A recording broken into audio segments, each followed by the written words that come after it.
any good acting has behavior with it. Nate, why? Why such bitterness? What have I done to you? Get out!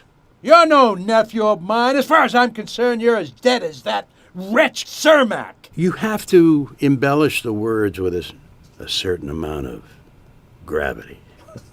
Because we're talking about things that are really important here that are kind of secret. There's a natural kind of darkness when you talk about noir. You know, it's great. I love it.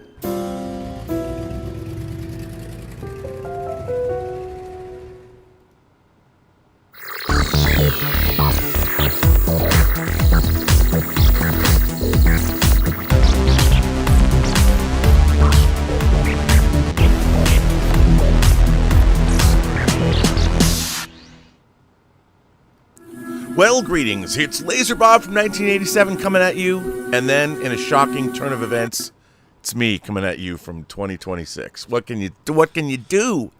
You know, this is what happens. Aging comes and gets all of us, but I'm still going strong talking about physical media. It's been almost 40 years I'm talking about the same shit. Now, does that make my life successful, or does that make my life one big dead-end cul-de-sac? I let you decide. But you know what? You know who I got for you? Depending on your answer, I have somebody that'll brighten your day, make you happy, bring sunshine and rainbows to that rainy day. All the way from Saarbrücken, Deutschland, it's Mr. Dieter Bastian. Hello, Rob. And people, if I'm sound a little nasally today, I'm still fighting a cold, but I'm on the upswing, and at least I can do the show for you, and I say, greetings, imagination connoisseurs, Dieter here. Here I am, Rocky Like Erican, and welcome to the B&B Motel for Let's Get Physical Media, where we have a lot of stuff to show and a lot of stuff to talk about. So let's jump back a little bit to last week. Rob, how was your Comic-Con, and what was all the hoopla with the Hall H and the wrong wristbands? Was this the first Comic-Con they ever did last week? What happened there? Dude, you know, I don't even deal with Hall H anymore. And just to be fair, if I want to deal with Hall H, I'll go get a VIP pass and slide in. I don't understand. You know, people were waiting overnight. There was, of course, a big Star Trek presence in Hall H, which I was not interested in. And then, of course, I have to say, if I may, I think Marvel's Hall H panel, which I did watch, you know, and I thought that, you know, Marvel's Hall H panel when they announced Age of Ultron, when Tom Hiddleston came out dressed as Loki, that was an amazing panel. I've watched Marvel promote Doomsday twice now, once at CinemaCon and once in Hall H. They're phoning that shit in. They have done nothing to generate. You can show a bunch of actors, but you know, just showing actors maybe is enough for some people, but they have not, for a company that needs to gain back the trust of their consumers. Doomsday should be the crowning achievement, and I understand gimmicky that it is, but they have done nothing to promote excitement for Doomsday. I mean, we are bringing the excitement with us. But Marvel is doing nothing. That panel showing everybody is kind of cool, but they haven't given us a reason beyond the fact that it's all one big gimmick. Why should we care? And I think Marvel has been really lackluster in what they're doing. So I understand a lot of people who've never seen celebrities before. It might have been a lot of fun to see what they've done. But, you know, if you're going to tell us about Doomsday, I would hope that the filmmakers would bring some philosophy with them.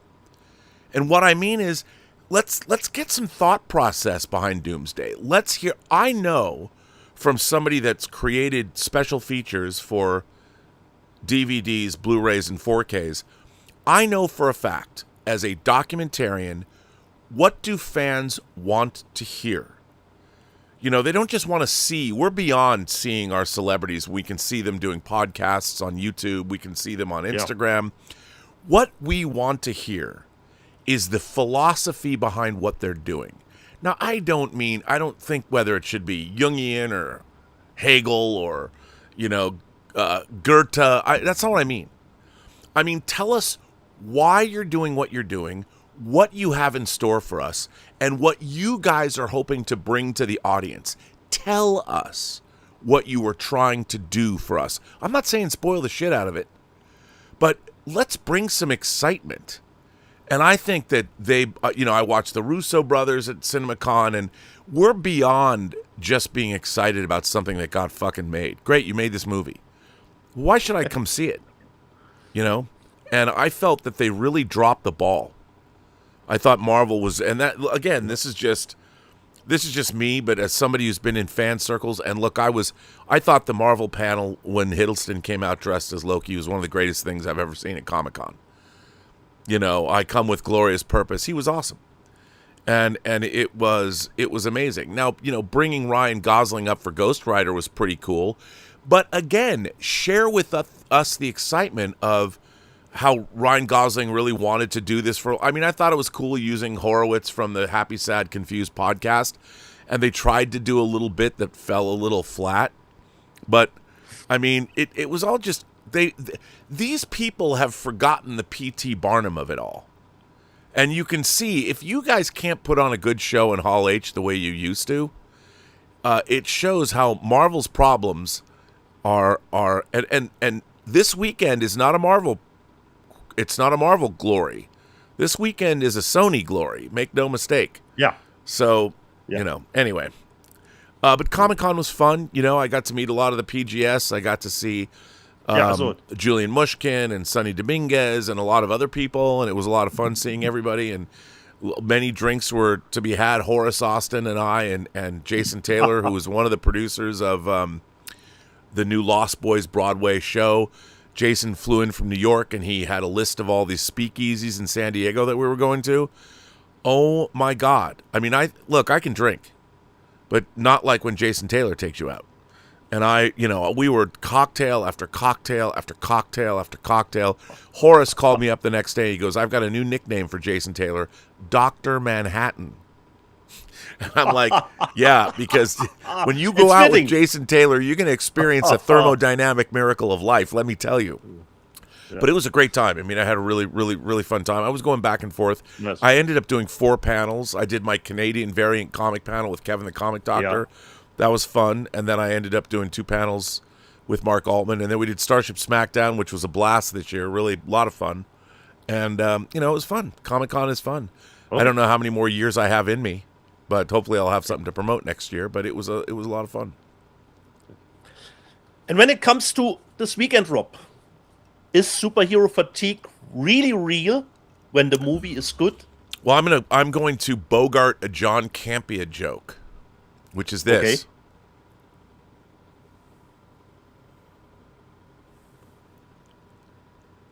Okay. I'm looking for superhero fatigue.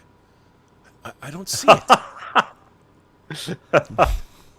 No, there is no. I did that better than he does. Here's the thing.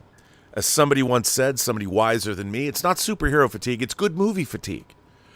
And I have to say, I thought that Spider-Man Brand New Day was not just a great superhero film, it was a wonderful movie.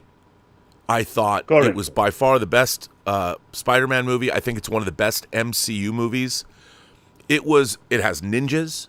It was an absolute delight. I thought it was emotionally really affecting. I was surprised at how much I was emotionally affected by it, and having lost a sibling within the last year. I thought Tom Holland knocked it out of the park. Yeah. I thought Jacob Batalon playing Ned, he was fantastic. I love there was so much in this movie. Now, I don't think this movie was perfect, but it was a delight. It's why you go to the cinema. It's why you go to see a big summer blockbuster. This was a film. Destin did a phenomenal job directing this movie.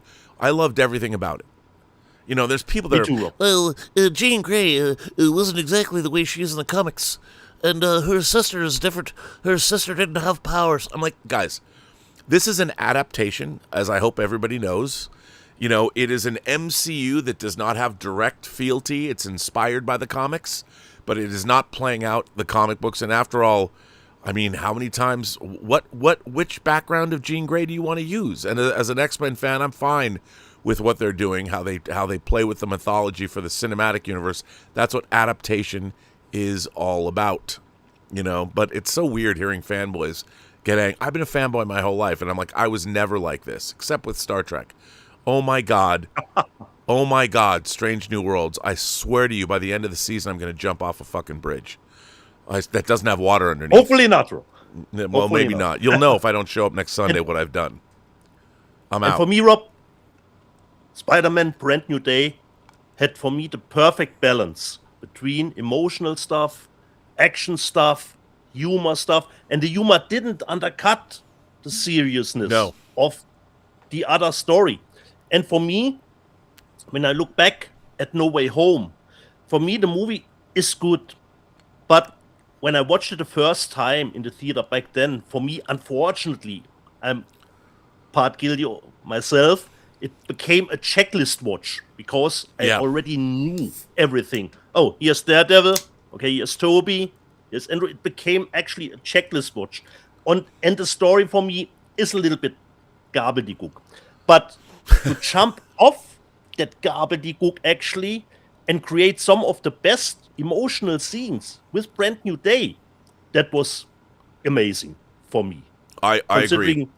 We have a new setup with Peter now actually being beloved by the city, but actually being very alone on the other end. Against being with his friends and a little bit hated by Jonah Jameson. So for me, it was really nicely done. Really nicely done. And I had a very good time at my local theater, Rob, because the audience was totally disciplined. You could feel they were all there to see and watch the movie. You could actually, Rob, you could hear a pin drop when there was just scenes with dialogue, because everyone was glued to the screen. Oh, I don't know if you have seen it, Rob. I've seen it in 3D, and I thought the 3D was excellent. I'm going to go back and see it in 3D at my local theater because what a great the stuff they took from the video game, the swinging stuff. It was the best swinging Spider-Man through the city ever done. And you know how I am with heights, Rob. You know how I am with heights. There were a couple moments where you're going like, "Whoa!" They did yeah.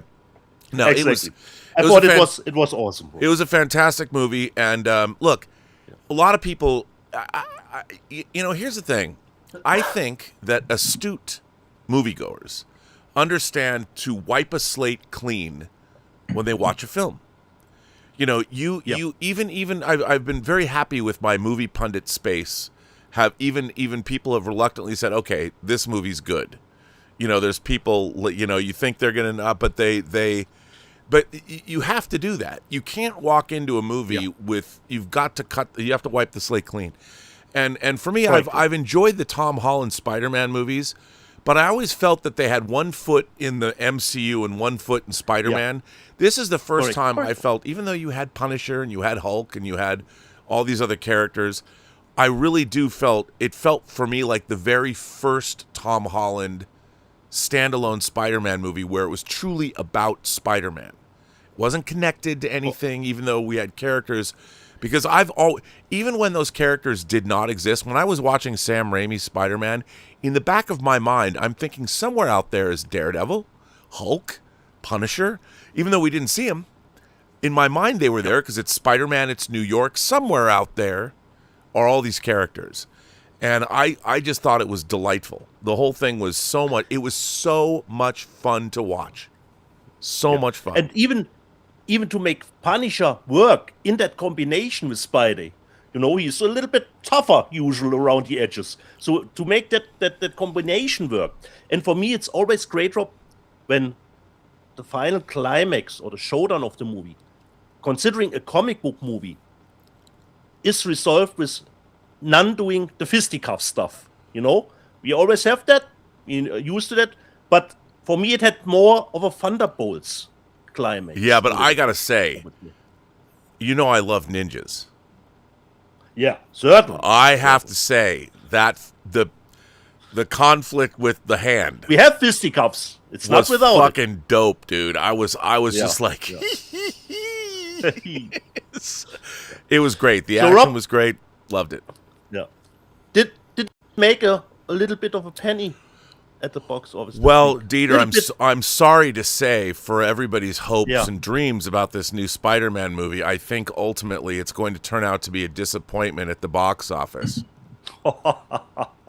Let me know the numbers, Rob. Oh, Give me wait the a numbers. minute. The forecast Wait a number. minute. Hang on. That isn't true. No.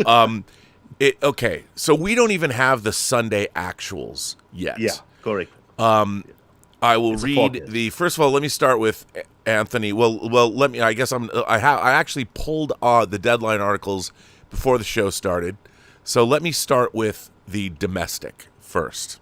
Yeah, correct. Spider-Man: Brand New Day nearly topples the Avengers: Endgame record, all-time record. So the U.S. all-time opening weekend record is hang on, let me get to this. 357, I believe, with Yeah. Avengers. And So close, oh so close at Sony Marvel Studios. Spider-Man: Brand New Day has, now remember, these are projections, these aren't the actuals. Yeah. $355 million this weekend. Insane. Avengers Endgame has the best opening weekend ever in North America for Marvel, and that's at 357.1. You're talking $2.1 million in between them. Yeah. I would say the fact that people love this movie and they're going back and seeing it again, it would not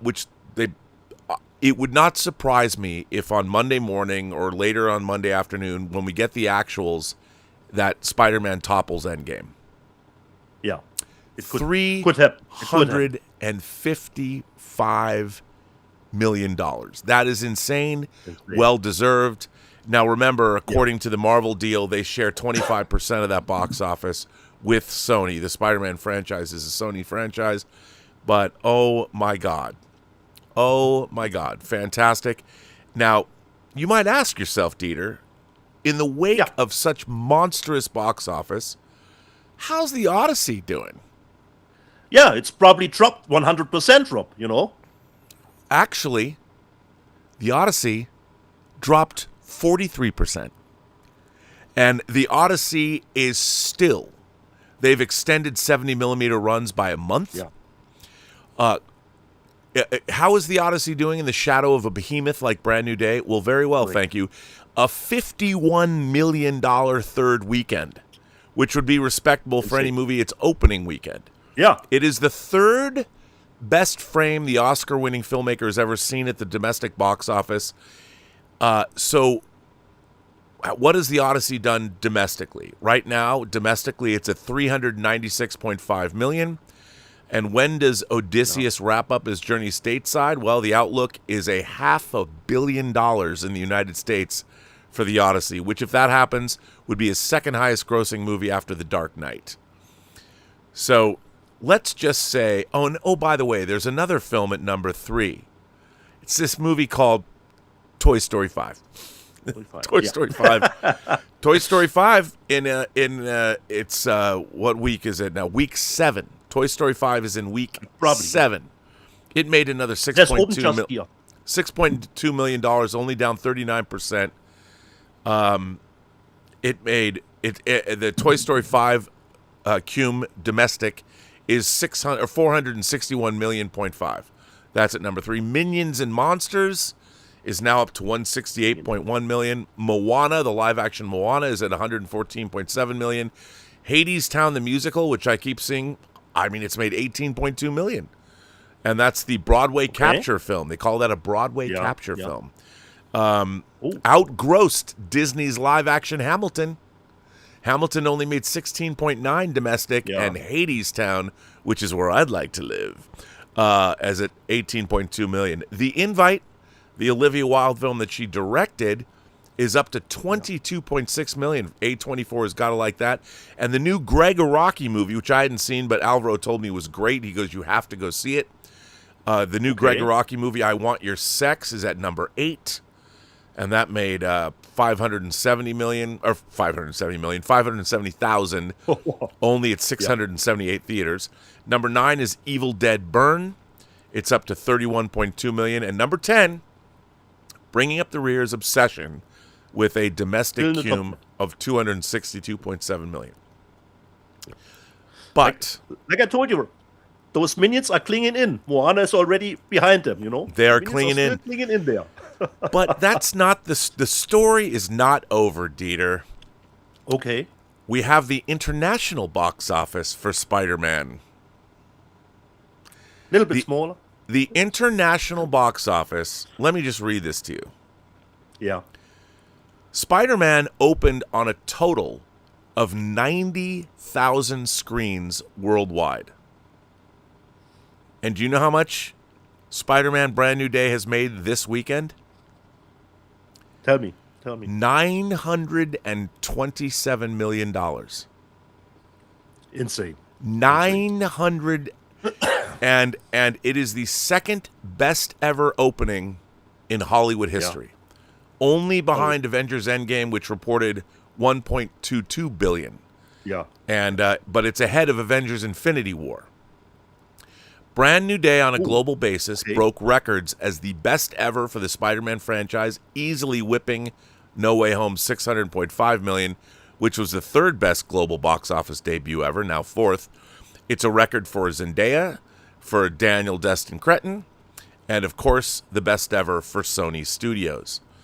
Of that global monster gross, international rang up $572 million from 66 offshore markets and 73,500 screens. Brand New Day set all-time opening records across the globe, including France, India, number one for a Hollywood picture, Brazil, Spain, Peru, Colombia, the United Arab Emirates, Saudi Arabia, Chile, Turkey, Ecuador, and Belgium. China led all international markets with 121 million, the biggest ever for a Marvel post-COVID. Remember, the previous installment, No Way Home, didn't release in China. Exactly. The United Kingdom launched with 49 million, number 3 all-time. Other notable markets include Mexico, South Korea, Australia, Germany, Italy, Germany. You Krauts over there, you Jerry's, you made that movie $20 million. Italy, Argentina, Japan, what? Little bit lackluster, Rob. I was hoping we could do more. We could go back to better numbers. Yeah, you've been saying that since the end of World War II. Come on. Do better. Yeah. Just saying. Argentina, Japan, the Philippines, and Netherlands. For those who might be whining, why didn't Brand New Day beat Avengers Endgame? Well, we didn't have Russia in this opening suite, which bowed to a reported 15.4 million back in the day there, and since MPA titles can't play in Russia. China's a different ballgame. Even though Brand New Day opened at number one in the Middle Kingdom with 121 million, the fate of Hollywood movies there have had slot machine results post-COVID, with some up and some down. Endgame opened to a reported 75.9 million. Brand New Day's 121 million opening is not only remarkable for a Marvel movie in China, but also Hollywood movies. So, I'm telling you, Spider-Man, Spider-Can, or Spider, whatever, doing whatever a Spider can, doing a lot of business. Considering the Odyssey, Rob, it still has the China market to open next week. And it's going to open, it's the biggest IMAX opening ever in China. Yeah. So, well, while Spider-Man has the upcharge, considering premium large formats and 3D, but it didn't have the IMAX theaters, No, and by the way, the Odyssey, which is of course hardly, it's only made 911,397,415. The Odyssey will sail over $1 billion. Spider-Man will sail. We're gonna have two movies sailing over $1 billion this week, which means I think you've got Michael, you've got Toy Story 5, and there's one other. There's Super Mario. We're going to have 5 movies reach $1 billion by the end of this week. And Michael, Rob. I said that, yeah, Michael. And Michael. Oh, Michael. Yeah. So, pretty dope, dude. Rob, staying on comic book movies, I finally gotten around to see Super Oh, good. and tell us, please Which tell you- us, Dietz. which- What did you which think you of? did a number of great observations about it. And the good thing about actually a movie, Rob, is it can have always redeeming quality.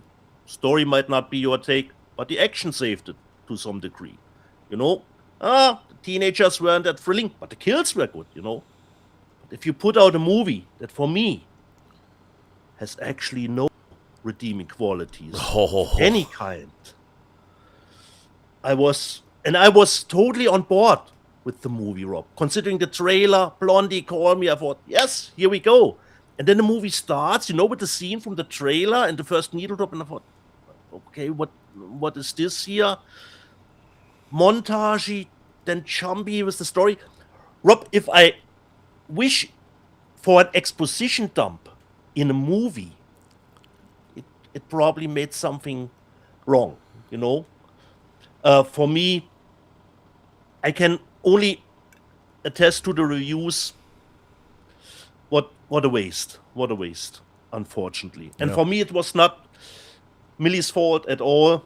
No, But she did the considering best what she they could. put together here, and the visual effects, Rob, they seem to get worse as longer the movie went on. And I don't see any way that any, Greg Gillespie cut would change that movie drastically. No, every decision made in that film was wrong.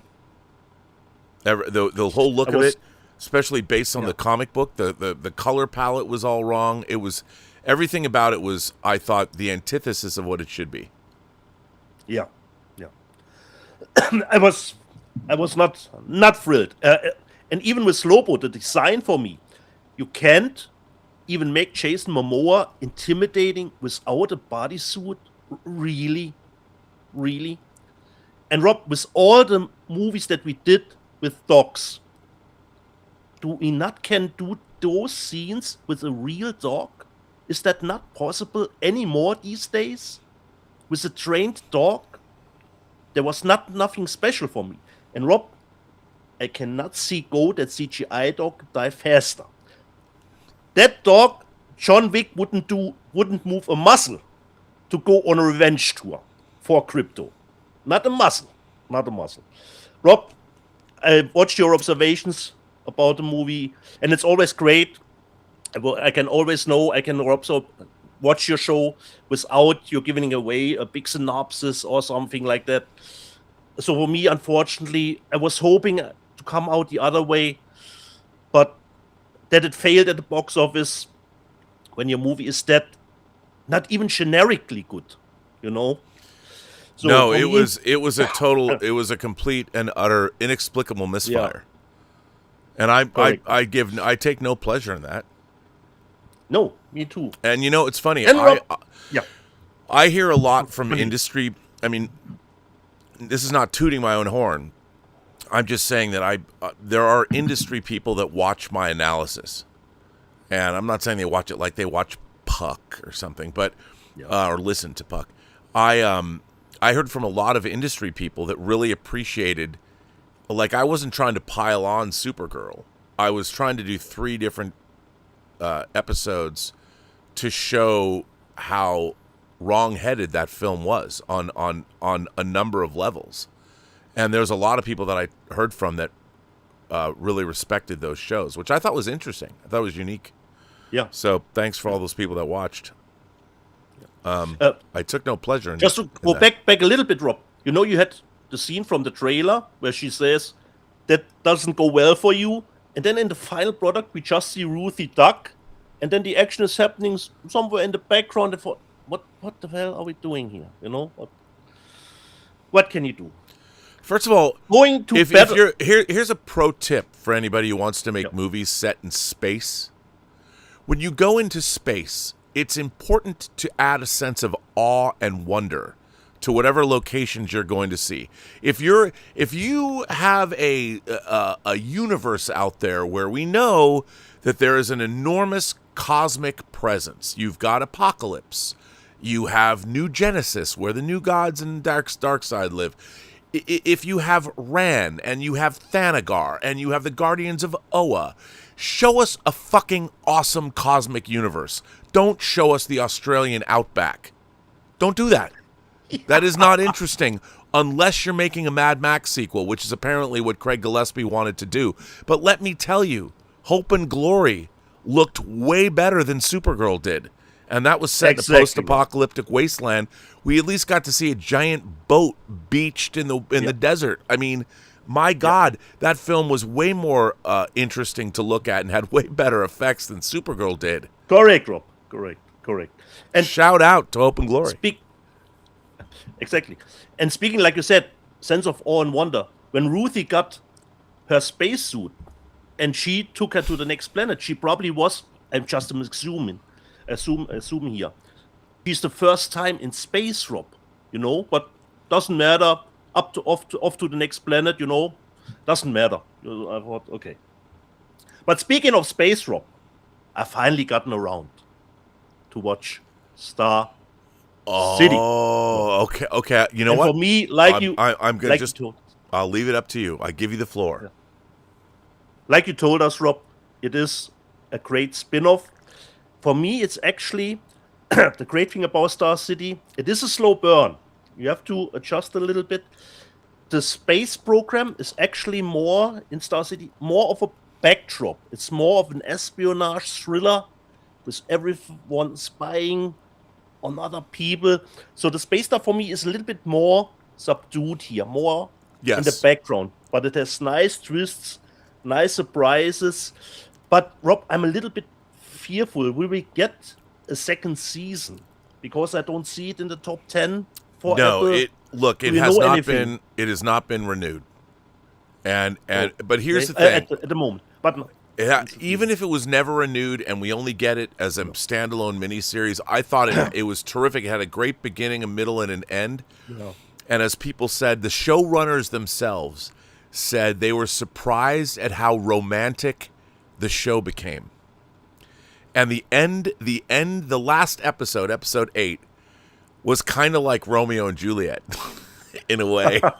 I loved it. I mean, I am a hopeless romantic, and I never thought the stuff is with Anastasia. You are now our poster child. You will not go into space anymore. Right. Because that was great, and they picked great castings, Rob, especially for Sergei. I thought. Oh, the casting for the younger Sergei was top. Everything notch. about it, and Rhys Ifans so good. Yeah. I mean, I loved everything about the show. I thought it was, I thought it was absolutely terrific. Yeah. Thoroughly enjoyed it. Then Rob, it was funny when this week through WhatsApp you did send me, here, Dietz, you go with your damn shark movies. Here is an article from Deadline, and I immediately told you that I saw this pile of trash on Amazon Prime Video, The Devil's Mouth, from Jeff Wadlow, who did Kick-Ass 2. Rob, what a shit show. What a shit show with the cave system. It was not even unintentionally funny. It was really a track. It became a survival for myself, Rob, to not stop it, to push through the whole running time. And if you remember, Rob, I think it was 2 weeks ago when I told you the bay wasn't that free. But I take the bay every day over the Devil's Mouth. Unfortunately, don't waste your time with the Devil's Mouth. But I saw, actually, Rob, the Megan spin-off, Soulmate. Oh no, I was just talking about that. It's pretty decent. Really? I thought it's pretty. Yeah, Rob, it's pretty decent actually, because I'm a Megan fan. I'm even a Megan 2.0 apologist, because it's great. Schlock entertainment. The only problem with Soulmate is actually not the movie. It's too late to the party. Because now it feels like rip-off of Companion and Obsession put together. You can watch it a little bit as a spin-off or a prequel for Companion. And of course, it has a little bit of Obsession vibe to it too. And it is definitely R-rated. it's not toned down to PG-13 like the Megan movies were. So I'm just glad that the movie still get a release because I had a decent time with it, Rob. There was some great gory stuff in it, and Lily Sullivan actually did a nice job playing. It's always tough to do to playing the robot. It has to be still a little bit mechanical, and there was just a little scene, Rob, where she moved down the stairs, and I thought it was greatly done because it was total synchronicity, I would say. So just small stuff that I really liked. I loved the look of the movie. So for me, Soulmate actually, Rob, is pretty decent. It's pretty decent, I have to say. And I would and I would purchase it, Rob. So Soulmate for me, Rob, yeah, thumb up actually. All right. And you can totally watch it separately. I think there are some Easter eggs to Megan, but even I, as a Megan fan, can actually not really tell you what all the Easter eggs are. But you don't have to see anything from the other movies. But like I said, the only problem, it's a little bit too late now because we had Obsession, we had The Great Companion already, and this now feels, of course, a little bit like too much of a ripoff of those two movies. Yeah. But it is a fine one. It is a fine one. Well, Alvaro will be happy that you said that because he was asking me if I was ever going to watch, this, and I'm like, I don't want to. Do I need to see it? Yeah. But if you liked it, and just quick, Rob, Albertai reminds me in the live chat. There's another movie called Chum. Yeah, that I haven't seen, but probably will get around to it at some point. one day. One day. Yeah, one day. Listen, before we jump into physical media, let me just look at Jurassic Joey. Watch it, yeah. Became an imagination connoisseur. Where is Doc has become an imagination connoisseur, member of the channel. Hard Nips Gizzardo has become a member of the channel. And Major Chai Chai says, could you send me a list of the speakeasies you went to during San Diego Comic-Con? I need to check them out while in San Diego in a few weeks. I couldn't tell you. I don't know. I mean, I followed Dr. Manhattan, Jason Taylor. I would have to get them, and he made reservations. And I mean, these are places that you're standing, you're looking around going, where is the speakeasy? And it was one of those things where pick up the red book. And you literally picked up a red book, and then a door of the bookcase would open, and suddenly you're in a room. I mean, it was pretty amazing, I have to say. So kudos to Jason, but Major Chai Chai will look into that. But yeah, it was, and sometimes they had like a 3-drink minimum when you go to these speakeasies, and you get a choice of these cocktails, which are all amazing. But my head was spinning. And I can imagine that one. it was, I know. And my head spinning? What, are you kidding me? Alexander Wilson sends in a tip and says, Rob, when you were talking about Marvel not doing enough for Doomsday, don't forget that D23 is here in less than 2 weeks. It's becoming clear as day that promotion at D23 is going to get a check of $200 million from Brand New Day. That's good money. Well, here's the thing. Actually, by the way, he sent in a second tweet. Hang on. Let me do this one more time, Alexander. He said, Rob, when you were talking about Marvel not doing enough for Doomsday, don't forget that D23 is here in 2 weeks. It's becoming clear as day that promotion at D23 is more important than Comic-Con. Also, the X-Men cast is happening there. Thoughts? Well, the X-Men cast was at Comic-Con. You had that X-Men cast, but I just think, look, D23 is fine, but D23 is limited to Disney fans. And I think at CinemaCon and at Comic-Con, I thought the Doomsday promotion was lackluster. And it wasn't the fact, I mean, they rolled out the red carpet. It was hugely expensive to bring all those actors in.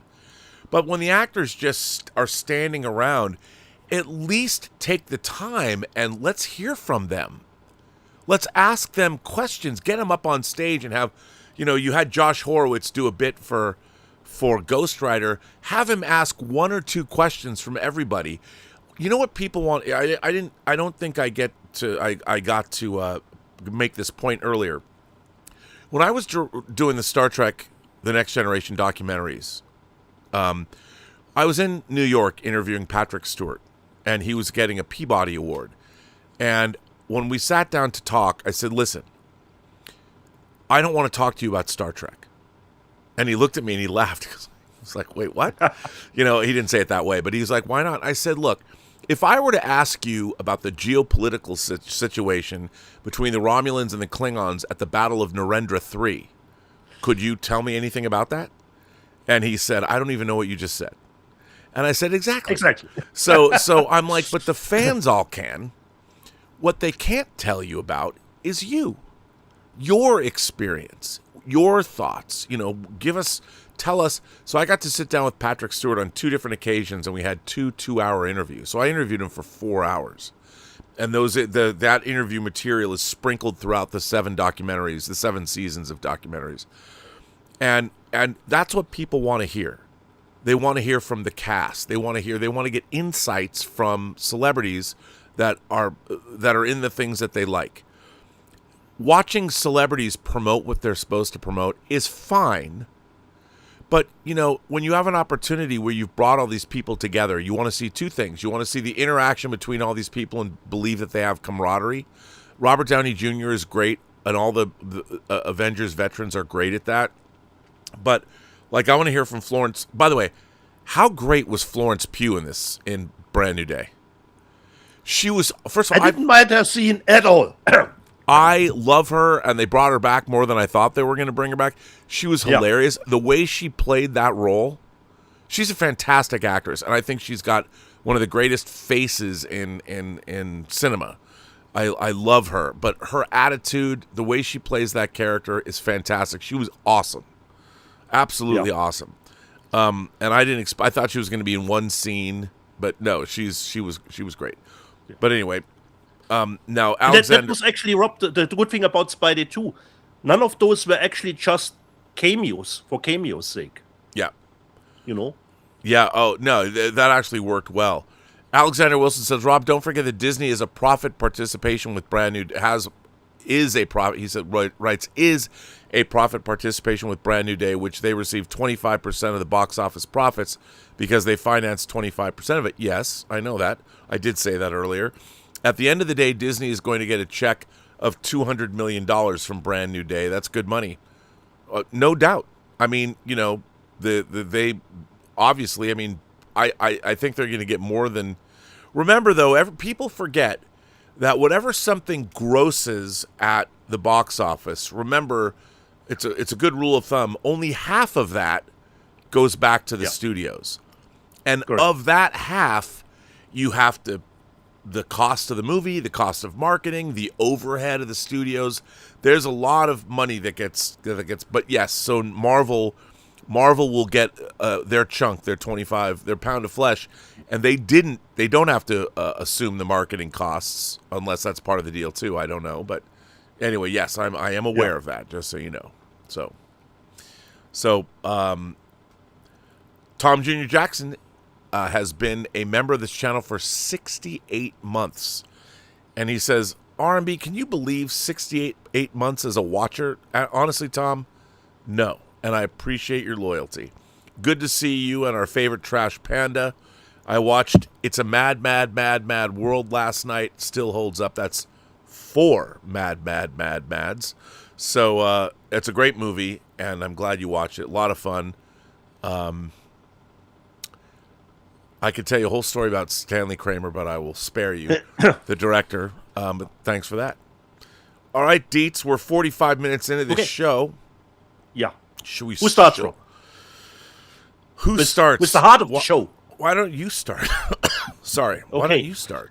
But I don't want to upset you, Rob, because on the first steelbook that I show, it says from producer J.J. Abrams. But I think this is the one exception that you will. What is Overlord? Yeah. Okay. Yeah. The Overlord 4K steelbook that I purchased because I love the movie. So I liked Overlord too, but by the way, I just want to clear up. I will always and forever be grateful to J.J. Abrams for putting out the money to restore Don Coscarelli's original Phantasm Fantastic. in 4K. Which, by the way, I have that beautiful German media book. I don't think you can get Phantasm in 4K in the United States. Rob, I haven't done my research on that even. If there is there no other 4K available I don't think so. in the world? Okay, I haven't done my research on But that. that media book's I trust- dope. But I want to give J.J. Abrams credit where credit is due. Yeah. By the way, his new movie has been pushed a year. Oh, okay. Just saying. Whatever. But God Whatever. bless you, sir. Yeah. The next one, Rob, I'm really looking forward to because you said you had a good time in the theaters. I bought the movie, which is the topic of the last 4 weeks, the weather situation.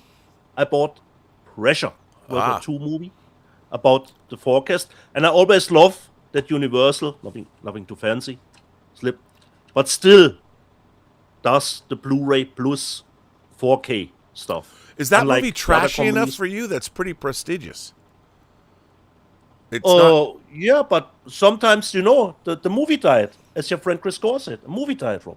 Sometimes, after, the devil's mouth, I need some pressure. And you do know that movie's about people that are about to invade your country, right? Exactly, Rob. Exactly. So does that mean I should be against the movie? No, you shouldn't be against the movie, and luckily, but we were storming your gates, kind of like I the know. Moroccans are storming those Spanish gates. And here we are, Rob. A German Talking, and an we're able to American talk. doing a YouTube show.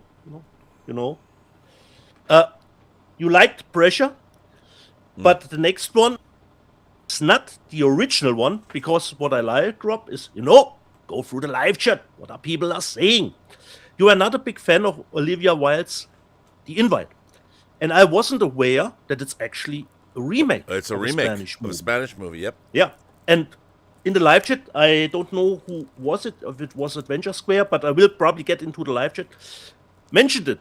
It was a remake of a Spanish movie. And I thought, okay, let's look that movie up. And I found it in Spain. I found it in Spain. It's called Sentimental. And luckily, the text specs on Amazon was correct. It has English subtitles, Rob. And I thoroughly enjoyed it, Rob. And I'm really looking forward to the American version, Rob, because this is just 80 minutes. And the American one is over 100. So I don't know what the other 20 minutes even add to the movie. But I had a good time with it, Rob. So I'm really looking forward to see the American and still get back to you what you didn't like about it. So this is the original Spanish movie that The Invite is actually a remake of. Just 80 minutes. But it's just a Blu-ray, nothing too fancy. But luckily, English subs.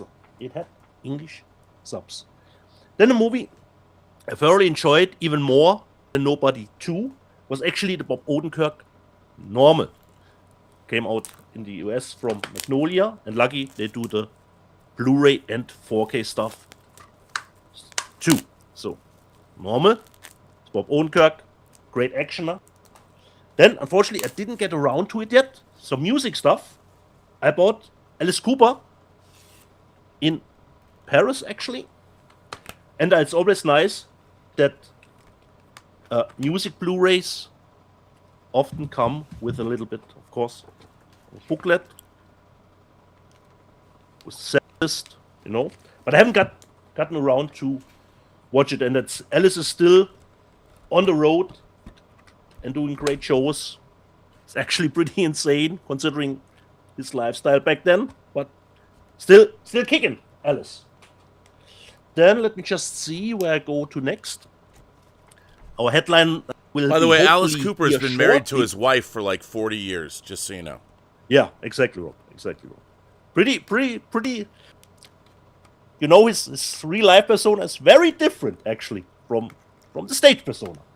This one was recommended from that little headline that comes in probably 10 minutes, and I will give it a watch. I bought it, The Kiss of the Spider-Woman. And I don't know if Max showed it, but it actually has a reversible cover artwork. Yeah, I don't think he did, but he really liked it. He did show it. He liked it a lot. Underneath it. So Max, I followed your suggestion and bought, because I think it was price reduced actually. I bought Kiss of the Spider Woman. Then let me just see where I go to next. From MVD, we've got Van Damme in Lionheart. Just a little bit of a different, not big difference in the switchable cover artwork. And just as the 4K. And no, sorry, here's the Blu-ray just behind the poster. So we've got Lionheart, which actually, if I remember correctly, the fun thing about the movie is, I think it features, if I hope I remember her name correctly, Ashley Johnson, who actually is the stand-in for Ellie in The Last of Us video games, actually. This was, I believe, one of her first roles. She was pretty young back then. Just a small role, if I remember it correctly. So, Van Damme from MVD, Lionheart. Then, I remember really loving the first movie. We got a sequel, really late. I don't know when the first one, I think the first one came out in the 80s. So this is the sequel to Amsterdam. So it's called Amsterdam. I'm really looking forward to it because I was a big fan of the original one. Well, wait a minute. Is that the Dick Moss Amsterdam? Correct, Rob. And the sequel, I believe, is from Dick Moss. No, that movie is not a sequel. No, that's no. Because I remember it says here Amsterdam, and then there's a 2 here. Just that's small. Oh, he might have made Amsterdam 2. So that is a sequel to the original Amsterdam is a movie. So that must be the sequel that Dick Moss made. I didn't even know that existed. Exactly, Rob. Because this is pretty new. Gotten released, I believe, last year or something like that. You know. Wow, so, and you learn something new every day. The original was from the 80s? Yes, it was, and I own it. I have the original Amsterdam. Yeah. So this is a sequel, Rob. Actually, a sequel. But I haven't seen it. The only drawback, Rob, as far as I remember, the first one was actually really had some nice sequences. So this is just rated 12, but times change. So probably more of a 16. Then some coffee and cake stuff, or probably not, from Severin. I got the 4K. Oh, that is the most coffee and cake movie ever. And by the way, that film has one of the great uplifting climaxes of any movie that's ever been made. When you get to the end of that movie, all you can do is smile and feel good about yourself. It'll make you cry better than Field of Dreams will. We got the 4K. Do you think I'm kidding? Blu-ray and I'll tell you something. I have a Severin order that I placed. That's part of that Severin order that I haven't got yet because they wait until you can actually switch to a different cover artwork, but I liked the Great Depressive one. A little bit more. And the good thing, Rob, I have no fear anymore, considering the booklet stuff. Considering a nuclear bomb dropping, I know how to protect and survive. You know how to duck and cover. Correct, Rob. Because this is the manual. There you All go. that I need to know, what I have to do in my home, with the chair, everything you need to know to survive that little mushroom cloud. So I thought this is really, really nice. Protect and survive. As a little bit Why of not, an add-on Dietz? Why to not? Reds. Then let me just go over up to a cult classic. I'm switching it up a little bit here. And I don't know, Rob, how often I bought this movie. But the cover was fantastic, you know. It's a 4K edition of the story of Ricky from 88 films. Look at a nice backdrop here. Still, for me, a classic in the splatter fun. You have the reversible cover artwork. It's more of the original Hong Kong design. You've got 4K, the Blu-ray. This is just a poster for it, and this was actually underneath it, but Rob would probably throw it away, but I put it in to the MRA case. So, story of Ricky from 88 films in 4K, even if I don't know the movie actually needs a 4K. But I bought this over and over. So Rob, this is a little bit of my first hole. I've given it over to you. And I get myself a little bit something new to drink because my throat tea is already at the limit, at the end.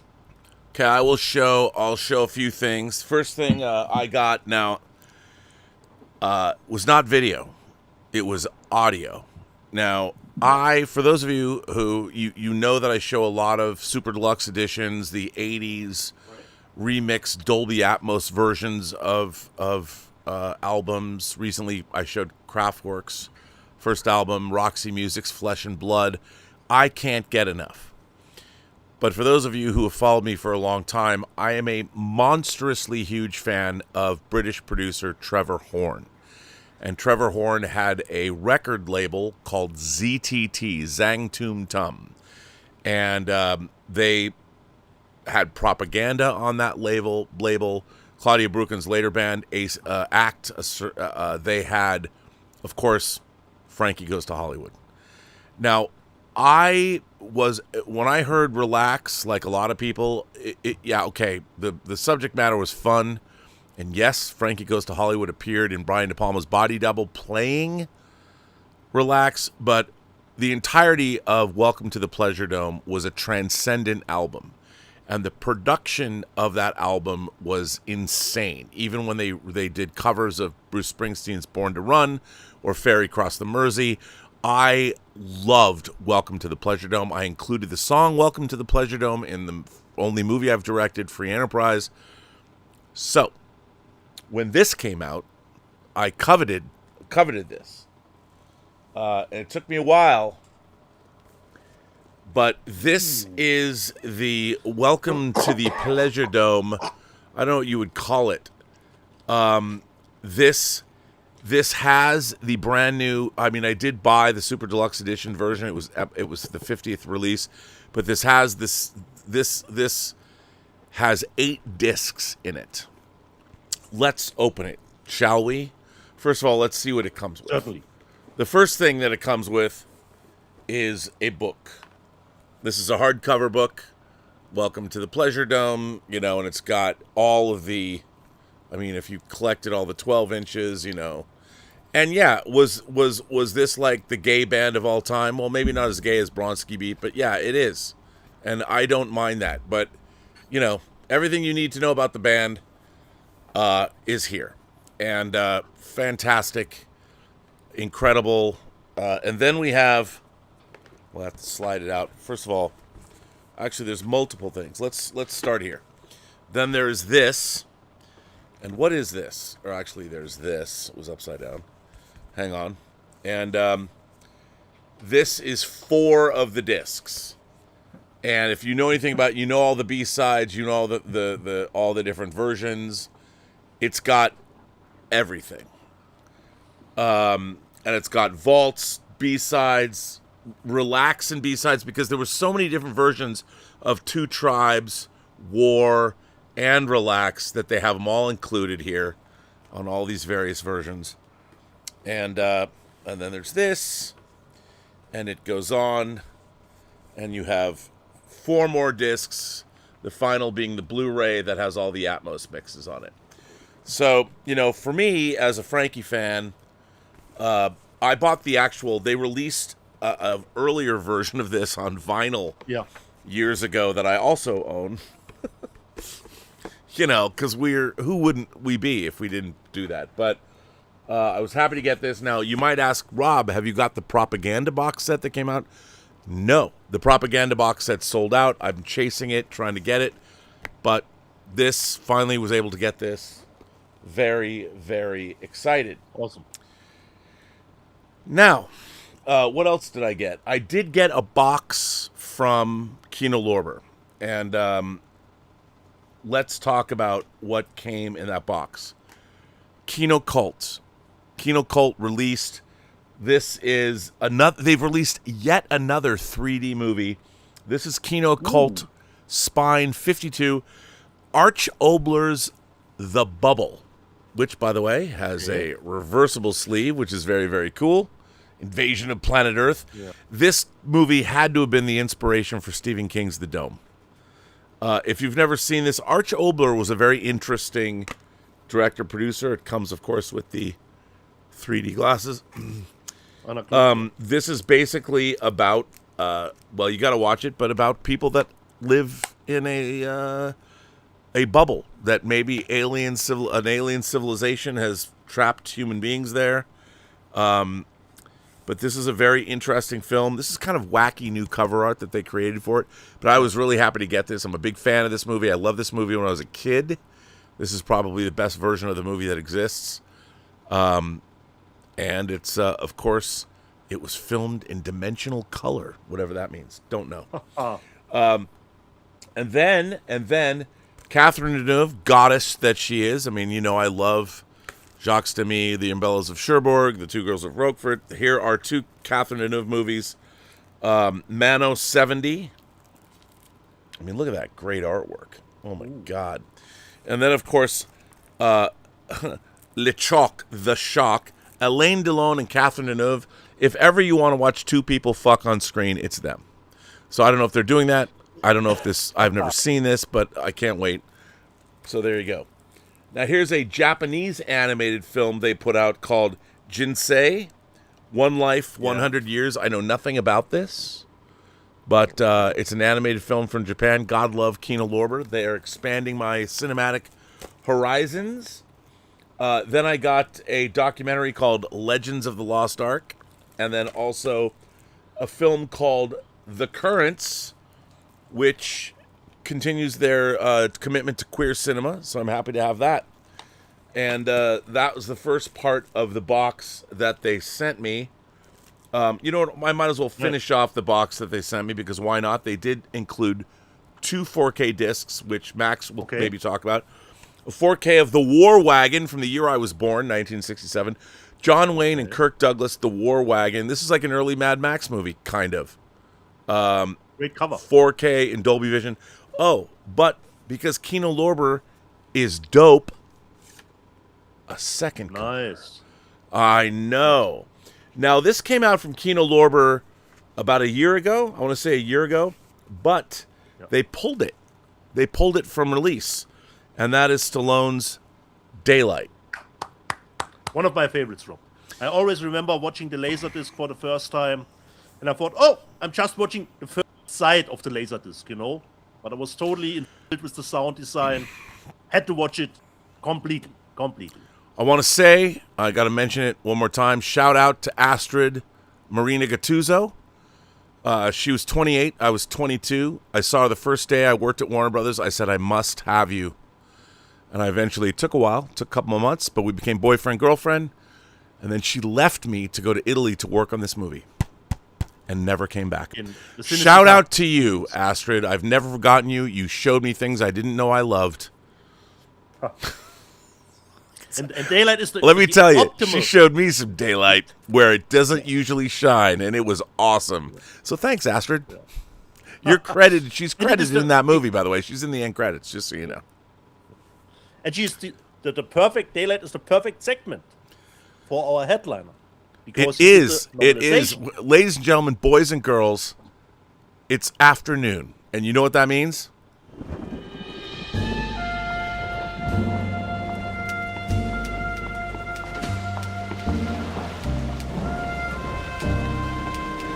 Well, I'll tell you what it means.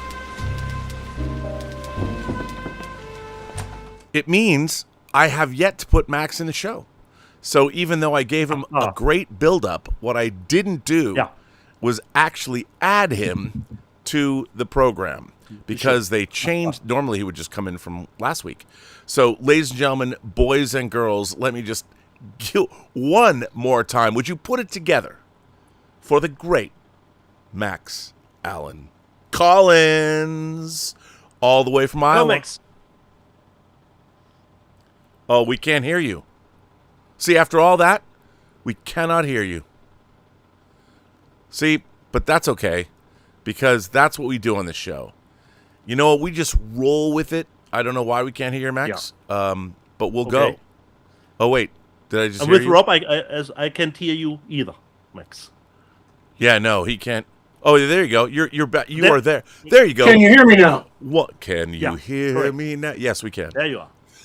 Well, I think the dealer was trying to. You're a little loud, though. We can really hear you. I think that the dealer was trying to prompt you, Rob, because I wrote the novel of Daylight. Oh. And you did what you had to do, Max. You did it your own way, if they loved it or not. Yeah, that's right. I actually didn't like the script, but I did it anyway. Max, let me just stop you right there. I think we're hearing your computer, but not your microphone. Okay. I'm wondering because it sounds really loud. And I don't know. Can you hear this? Yes, we can hear that, but now can you turn that up? I don't know. I can try. But now we've got your mic. Is this louder? Yeah, but if you can even make it louder, it'd be better. Is that better? That's pretty good. Pretty good. So you can speak even louder. You can make it, if you can make it a little louder, it'd be perfect. We'll take it up a little bit more. Okay. Oh, that's great. Good. Is that all right? Yeah. We like to do this on the air because it's the best place to do prep. Well, it's also, you know what, people get to see behind. We give them a little bit behind the scenes. They feel they're a part of something, so it's all good. And by the way, you are coming to us from Ohio, so we all know that Ohio is less technologically advanced than the rest of the U.S. Iowa. That's what I said. No, Ohio. You said Ohio. Did I? Nah, come on. Yeah. I will clip it out. I'm just I will have the kidding. evidence. Come on, you guys. Trying to have a little fun with y'all. Well, where were we? Where we just introduced On you. you. Prepare. On the Just assume we just let you onto the show. Max, good to see you, sir. It's great to see you, and I probably will talk next week a little bit about the War Wagon because I got that same wonderful, glorious box from Kino that you did. Yeah. And I really enjoyed War Wagon. But this week, just by coincidence, a lot of times we don't talk much about noir on the True Noir segment.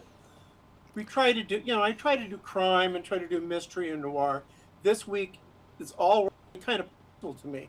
These are all things that really had a big impact on my career or just my being an imagination connoisseur. Before you start that, I'd like to give a shout out to the passing of Vincent Pastore. Yes. One of the highlights of my career was directing Max's adaptation of his novel True Detective, which we turned into True Noir, The Assassination of Anton Cermak. And Christine Sheeks, our fellow producer and our casting director, was able to acquire the services of Vincent Pastore to play Little New York Campagna, who was Al Capone's bodyguard and then worked for Frank Nitti. And how wonderful was he saying your words? It was great, and I got to be in the studio. I was in the studio via Zoom, so I heard almost all of the actors do their thing for you, and it was great. Yeah. And you were such a generous director, really. Well, I mean, I was working with these guys. I mean, what was funny was like Louis Lombardi. They all knew each other. Yeah. Severio Guerrera. They all knew each other. And before we started recording, listening. I mean, Louis was in the studio in L.A. and they were in the studio in New York, and listening to them talking to each other, and it was just amazing. And Vincent, I mean, he was a big cinephile. He really knew his movies, and I thought he was great as Campagna. Loved him. Well, he was at the premiere in New York of Road to Perdition from my graphic novel. And I talked to him for about 10 minutes, 15 minutes. And and the next following week, I got a package in the mail with signed photos, and he was just great, such a sweetheart. The opposite of a mob guy, right? Yes. It's great. And for those of you who don't know, he was Big Pussy Bumpancero in Sopranos. Right. It was shocking when they killed him off. They shouldn't have killed him off quite that soon, I don't think. Before I start this, I want to tell a little story to lead in. When I was the last writer I really got excited about was a writer named Richard Stark. You know my history, Rob. You know, Dashiell Hammett, Raymond Chandler, Mickey Spillane, James M. Cain. The last major American mystery writer that I discovered was this Richard Stark, and I discovered him because I'd seen the movie Point Blank at the drive-in, and I went out and got the paperback movie tie-in edition of the book it was based on in the Parker series. And Parker's a professional thief, as he was played by Lee Marvin in Point Blank. So I began really collecting those books, and some of them had been out of print for a while. I literally, my wife and I, on our honeymoon in 1968, went to about half a dozen sleazy old used bookstores looking for a copy of the one Richard Stark book I lacked, and we found it. So it was a successful honeymoon. And you know what? If you got to marry anyone who gets to marry a woman like you got to marry wins at life. That's a prize. It really is. So at that point, then I ran out of books by him. So I needed to cleanse the palate, right? So I went for something opposite. I'd heard of this guy named Donald E. Westlake, who wrote these incredibly funny crime novels. The Fugitive Pigeon, The Busybody, they were famous. They had won Edgar Awards. So I started reading him. And so I collected all of his stuff. And on my shelf, this goes back to 1967, when I discovered both of these writers. And they were separated on a shelf in my bedroom at my parents' house. I was still living with my parents. And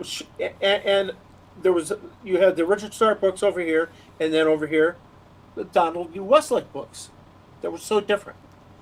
Then in the New York Times mystery column by Anthony Boucher, it was revealed it was one guy, one writer, the same guy. So wow. I took the little divider out. Enough with that. And I got to know Don Westlake. He was a mentor of mine in my early career, actually more than just my early career. And I told him that story, and he loved that I was his two favorite writers. And he's a wonderful guy. I won't go into a lot of it with him. But his character Parker generated a lot of movies. Yeah. And there's a list here. This is Point Blank. This is all the same character, although he rarely was named Parker, because Don was very protective about holding on to the character. If they weren't going to do a whole series, he wasn't going to let him use the name. So they would change the name from movie to movie, but it would be the same character. Point Blank, The Split, that was with Jim Brown. The Outfit, which I will be talking about. Slayground, Payback, that was with Mel Gibson. Yep. Parker, which was with what's his name? Forget his name. Play Dirty, which is on recently on HBO. There were foreign ones. One was Made in USA, which was a Jean-Luc Godard movie, and then Miss Asako, just also called Pillaged, in 1967. Now, this is a little interesting footnote on that. I was watching that on TV in America in an afternoon showing, and I recognized it was a book of his called The Score. And I called him, friends at that point, and I said, Don, why did you ever tell me about this movie that was made in France based on your book? He said, what movie based on my book in France? He didn't know about it. Wow. It had been done. They hadn't paid him a dime, and so he got on the case. And now, if you see that movie, he gets a credit because he finally got paid. But if I had been watching in Iowa in the middle of the afternoon when I should have been actually working, I don't know how long it would have taken him to find out about that. So we were friends, and I was very influenced by his character Parker, and my first series was about a character called Nolan, and this is the most current thing that's out with him. You notice he looks a lot like Lee Van Cleef. See if I can tilt that. Interestingly, this little thing here is a ripoff from a scene from Point Blank. Coincidentally, he used to say that I was. He said at one point that I was the Jane Mansfield to his Marilyn Monroe, and I corrected him and said, "No, more like Mamie Van Doren to your Marilyn." There you Monroe. go. So, at any rate, I'm into this. So The Outfit is a significant movie to me because Point Blank, as great as it is,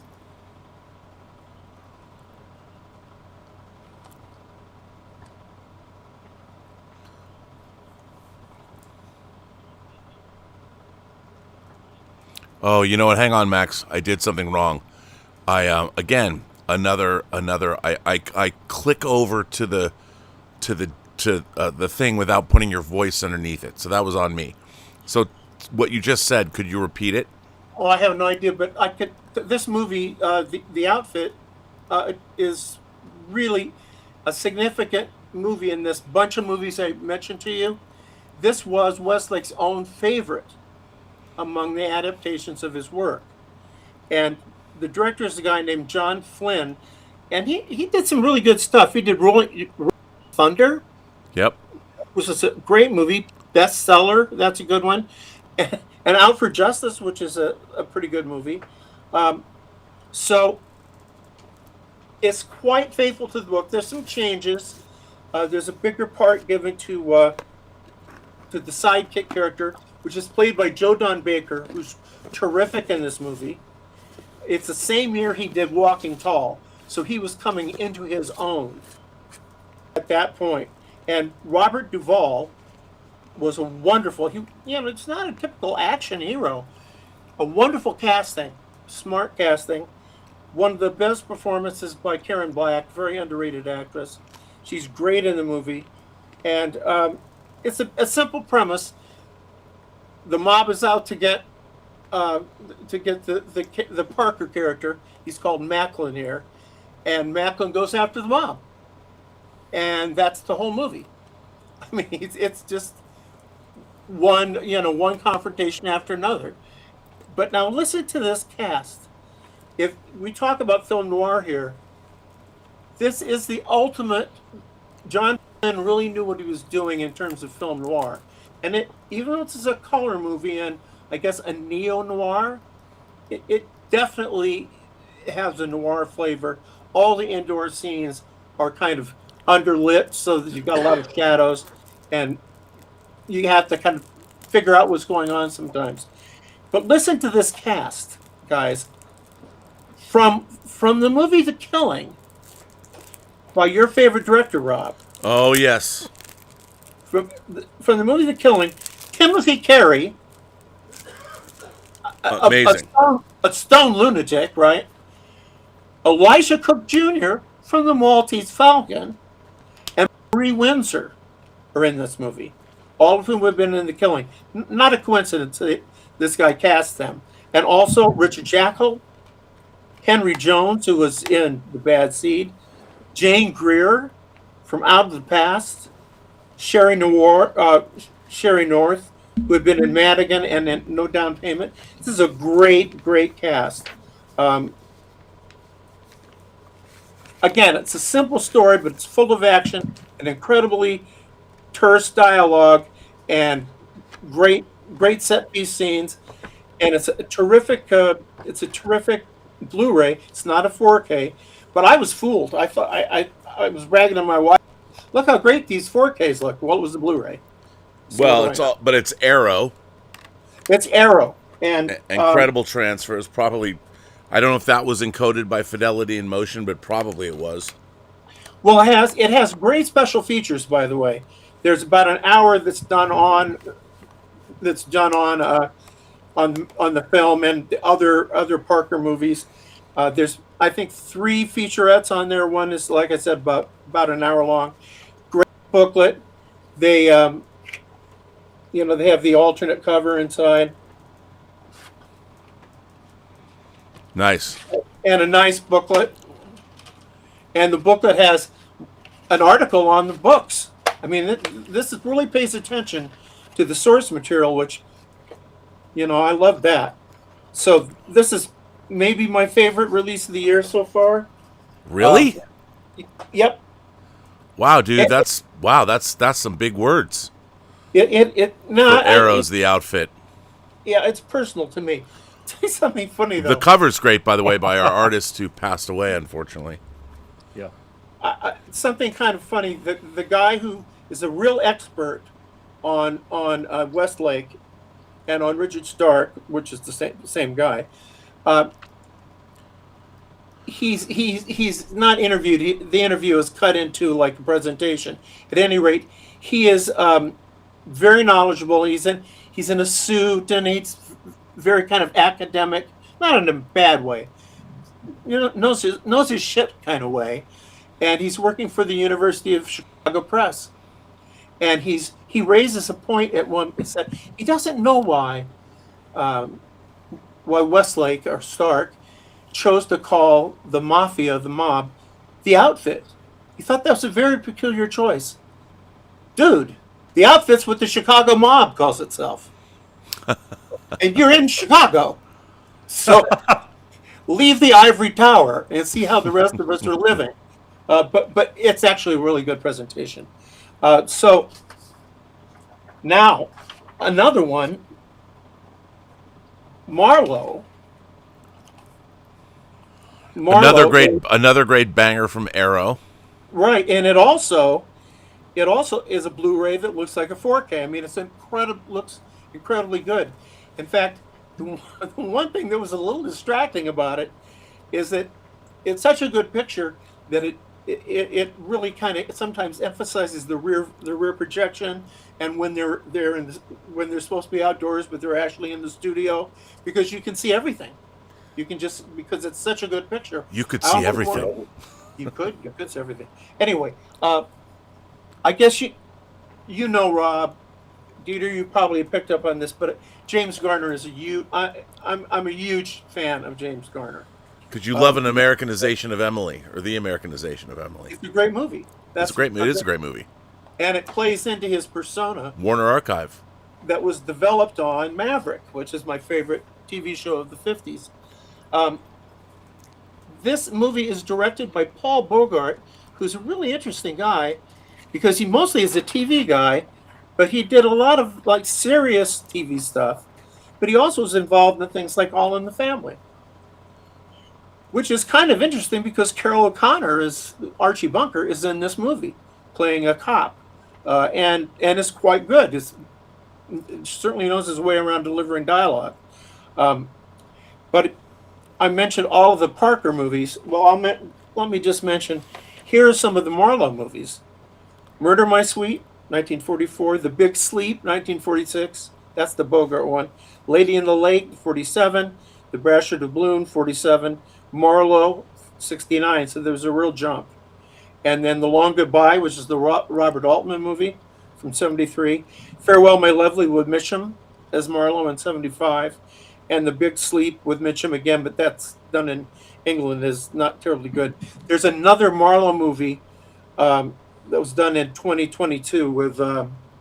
I'm not thinking. I should have written his name down, but it's bad. The 2022 Marlowe is bad. There's some good Marlowe stuff. The Powers Booth TV show that was done on HBO, very good, very very good. So there was an ABC series in the 50s. This is a really interesting attempt, and I think a pretty successful one, to take Marlowe from his 40s era that he appeared in the Chandler books and drop him into the late 60s. And there's a little bit of that man out of time thing going on, where you kind of got a sense of he's out of step with the rest of the world, or is the world out of step with him? That's a good Right. question. But he has an office in the Bradbury building, which is where Nate Heller has his office, by the way. and they shoot a lot of it in the Bradbury And Rick building. Deckard lives there too. Yes, absolutely. And which is, I would call that a film noir, wouldn't you? Yeah, I would. Absolutely. So this is based on a book called The Little Sister. It's surprisingly faithful to the book. It's one of the more faithful of the Chandler adaptations. It is very, very much it leads to Rockford Files. Because after Maverick, James Garner had this period where he was a big movie star. Yeah. And The Great Escape, all kinds of stuff. And then support your local sheriff and all that, support your local gunfighter. Then he kind of runs out of steam in the movie theaters, and he's looking for another series. And he does one called Nichols, which is very good, but only lasts a season. And so Rockford, done in 1974, I think, goes back to this 1969 movie of Marlowe, even has some repeated dialogue in the pilot. So they definitely were leaning on that movie. So Marlowe, if you're like Rockford Files, and have not seen this Marlowe movie, this is where it starts. It's right here. It's very well done. The cast is great. It's got, let me just see here. Remind myself. Why don't I look here? We've got in this movie, well, I should mention the writer is Sterling Silliphant. He's a major guy. One of the great writers of all time, actually. Naked City and Route 66 on TV, and in the movie theaters, In the Heat of the Night. Shaft in Africa. I love me my Shaft movies. Shaft in Africa. Towering Inferno, Poseidon Adventure. This is a heavy hitter.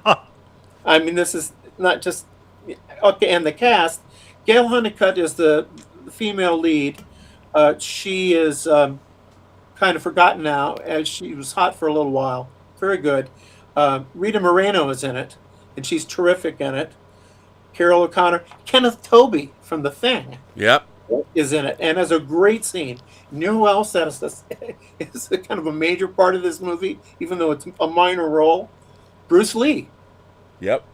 And it's a little. Well, he's on the cover. I mean, look at that cover. Yeah. There he is. And then there's also William Daniels is in it from 1776, and Sharon Farrell. And what is any movie worth its salt without Jackie Coogan, Uncle Fester? So Uncle Fester is in this movie. There you go. So what more do you need to know? So anyway, I love that release. Now, I'm complimenting Arrow. I did not like they did a very similar to on the previous this we talked about the outfit. They do there's an hour thing on there by somebody who's just full of himself.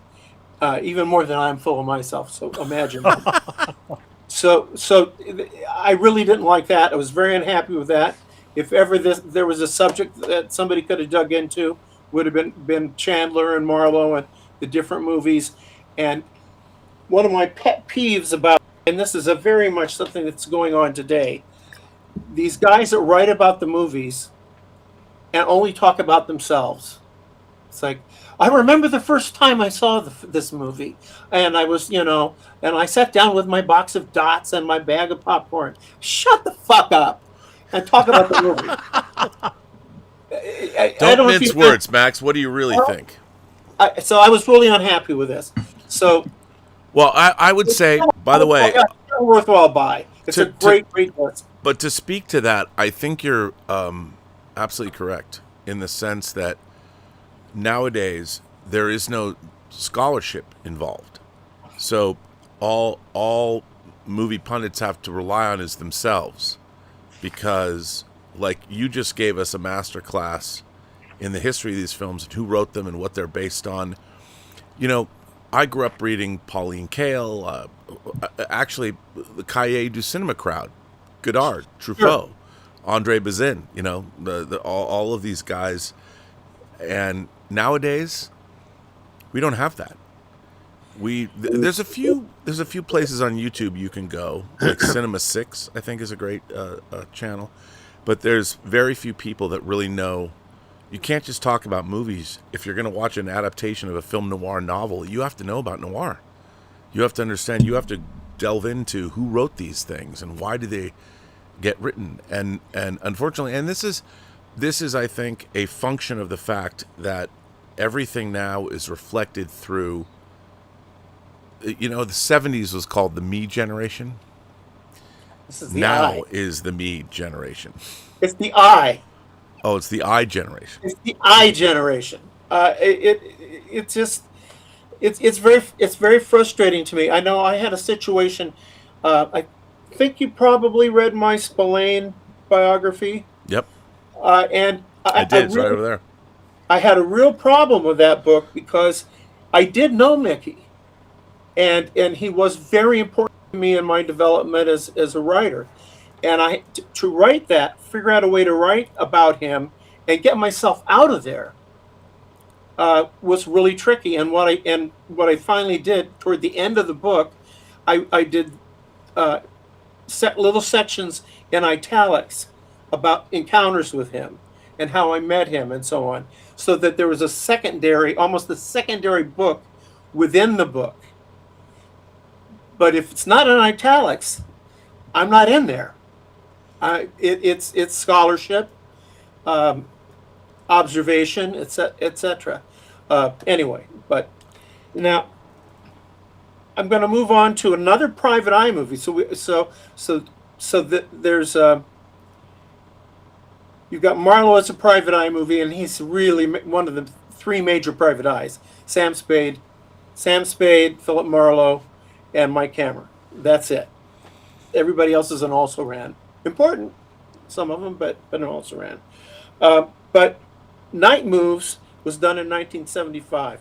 Now, there's a peculiar thing that was going on around this era in terms of mystery fiction, and that is the private eye, which had been a staple of noir, hard-boiled fiction, had kind of, to a lot of us, had seemed to lose its sort of credibility. It sort of seemed like it only worked in period.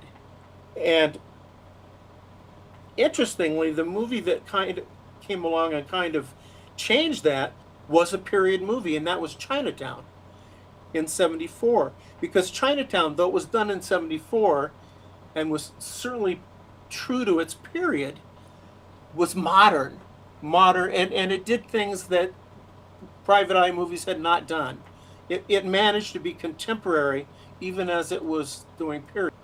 And that was, now I'm going to have to talk about myself again, but that was illuminating to me as a way I could write about a private eye, which was Nate Heller, which was True Noir, which you and I did together, Rob. So, but there were people trying to figure out what to do with the private eye. So you had Robert Altman in The Long Goodbye doing the man out of time thing, where he took Philip Marlowe and threw him into the modern day and let him just be kind of bewildered observer, and kind of implied that the private eye no longer had any real place in the world. And this movie, Night Moves, which is a Arthur Penn movie, and there you got it on the screen. I don't have to hold it up. This is a 4K disc. It is it's Criterion. It looks great. It's an interesting movie. Hackman is extremely good in it. But when was Hackman bad? I mean, let's face it. Like Gene never. Hackman, he was one of the absolute premier movie actors. We've seen a couple of them today, like Duvall and in his way, James Garner. But he was a star. This guy is an actor. And Hackman is the private eye out of time. But they don't lean into it quite as much, but they just show that he's not relevant to what's going on. He's an observer who's kind of trying to figure out what's happening. The Night Moves title is actually a tie to Chandler and Philip Marlowe, because Philip Marlowe was a chess player, and Harry Mosby, who is the private eye here, played by Hackman, is a chess player. And so the Night Moves title, you're supposed to think about the K that would go on the front of the word night. So it's about complicated moves and being how many moves ahead you have to be. The problem with this is it hasn't dated terribly well in terms of the dialogue seems very arch, at least to me, and it seems to be just this side of pretentious, not crazy pretentious, but just this side of pretentious. So I had a problem with some of that. And the other thing is that this complicated, for the first 2/3 of the movie, Hackman as Harry Mosby walks around basically not understanding what's going on. So neither are we, and it's just kind of seems like the movie's meandering. And then when it gets to the last third, this convoluted plot kicks in, and it's too late. It's like we should have been dribble-drabbed this information through through the movie. Don't expect me to. I don't want the concentrated orange juice until you've added the water to it. It goes down hard, and so it becomes confusing. Now, is it a bad movie? No. Is it a worthwhile movie? Yes, but I would say it is dated. I'm starting to see some of the 70s stuff is oddly seeming more dated to me now than the 50s and 60s and 80s and 90s stuff. There's something about the 70s, and I have to think this through to try to figure out what it is. A lot of it is negative, ambiguous endings. And this one has a bit of that problem too. It doesn't want to give you a satisfying ending, because that wouldn't be cool. That Right. wouldn't be it. Who wants to? Yeah, but I kind of, if I'm sitting through 2 hours, I kind of like to be satisfied at the end of the process. So, but the writer's a guy named Alan Sharp. He's from the UK. So, and the other thing that bothered me about this movie is it takes place two places, L.A. and Florida, and it goes from L.A. to Florida, back to L.A., back to Florida, and you can't tell the difference between Florida and L.A. So sometimes you don't know where the hell you are. So that just was a confusing thing, and surprising, because Arthur Penn was certainly an accomplished filmmaker. So anyway, now I want to get into it with Rob. Oh, because okay, you know what? When I knew that you were going to talk about this movie, What movie could that be, Rob? well, it's from Warner Archive, and it's something maybe not a lot of people know. Pretty Maids All in a Row. And Max, it is the 60th anniversary of Star Trek. So I think it's appropriate we talk about Pretty Maids All. By the way, this transfer of this movie looks fantastic. It does. So Max, I don't want to bogart your own show. how does Star Trek connect with Pretty Maids all in a row? Maybe that Gene Roddenberry was a horny dude. Oh, I would say he's a very horny dude. And by the way, he never hid that. Never hid it. No. But so what about this movie? I mean, this movie, you'd think that Pretty Maids all in a row might be like some sex comedy, like a something. But that's not what this is it, Max? Well, I guess it's a dark comedy because it's about this is one where you can't really discuss it if you're trying to be spoiler free. But it is such it's so obvious what's going on that it doesn't seem wrong to say.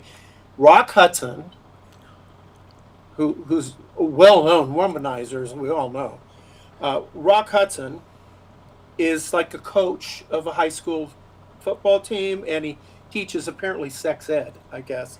This is a good gig. And the school is populated by absolutely mindless young women whose only goal in life is to wear their skirts as short as humanly possible without getting arrested. And it's played very broadly. So the tone is wrong, and I don't blame Roddenberry for the tone. I blame Roger Vadim, the director, for the tone. But beyond, we're talking Roger Vadim, the man.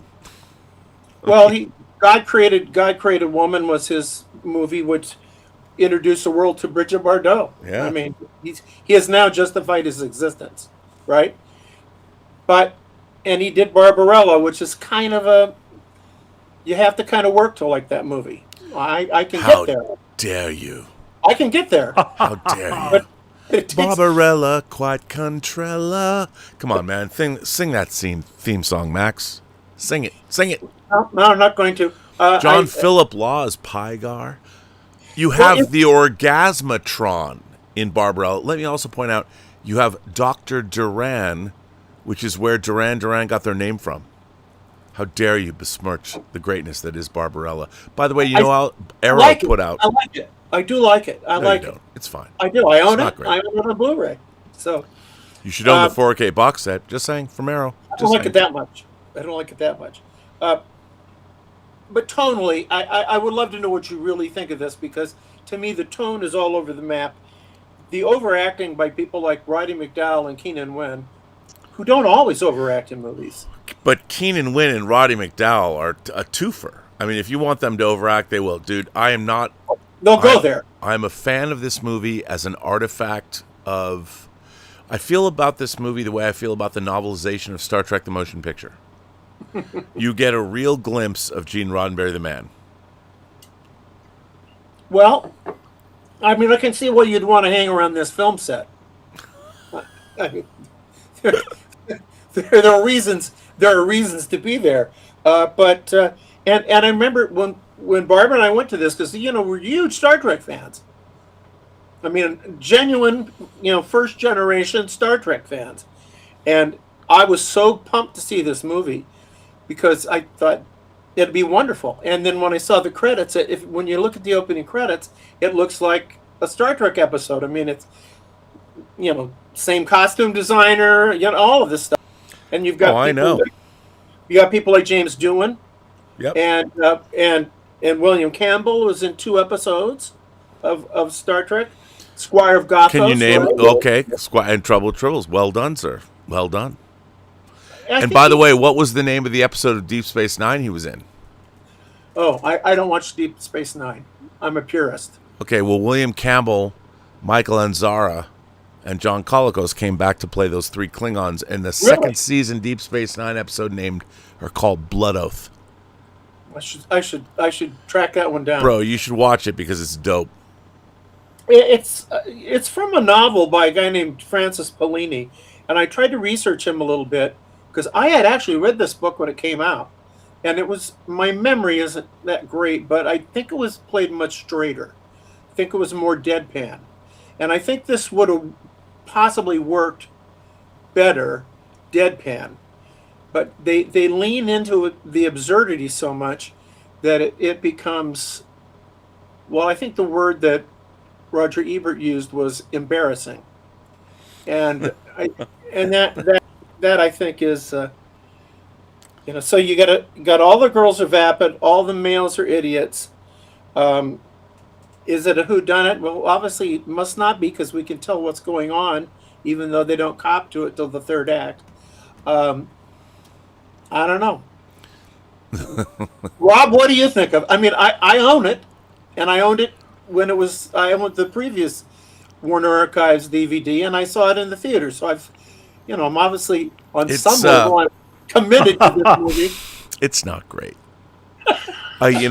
Look, I like Beyond the Valley of the Dolls a lot more than I like this movie.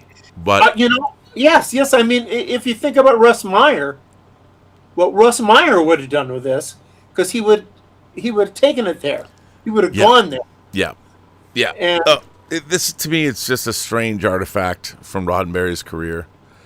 And knowing what we know of Rock Hudson, the fact he's playing the role adds a little interesting significance to it, but it's not great. It's not great. But you know what? You make a good point, though.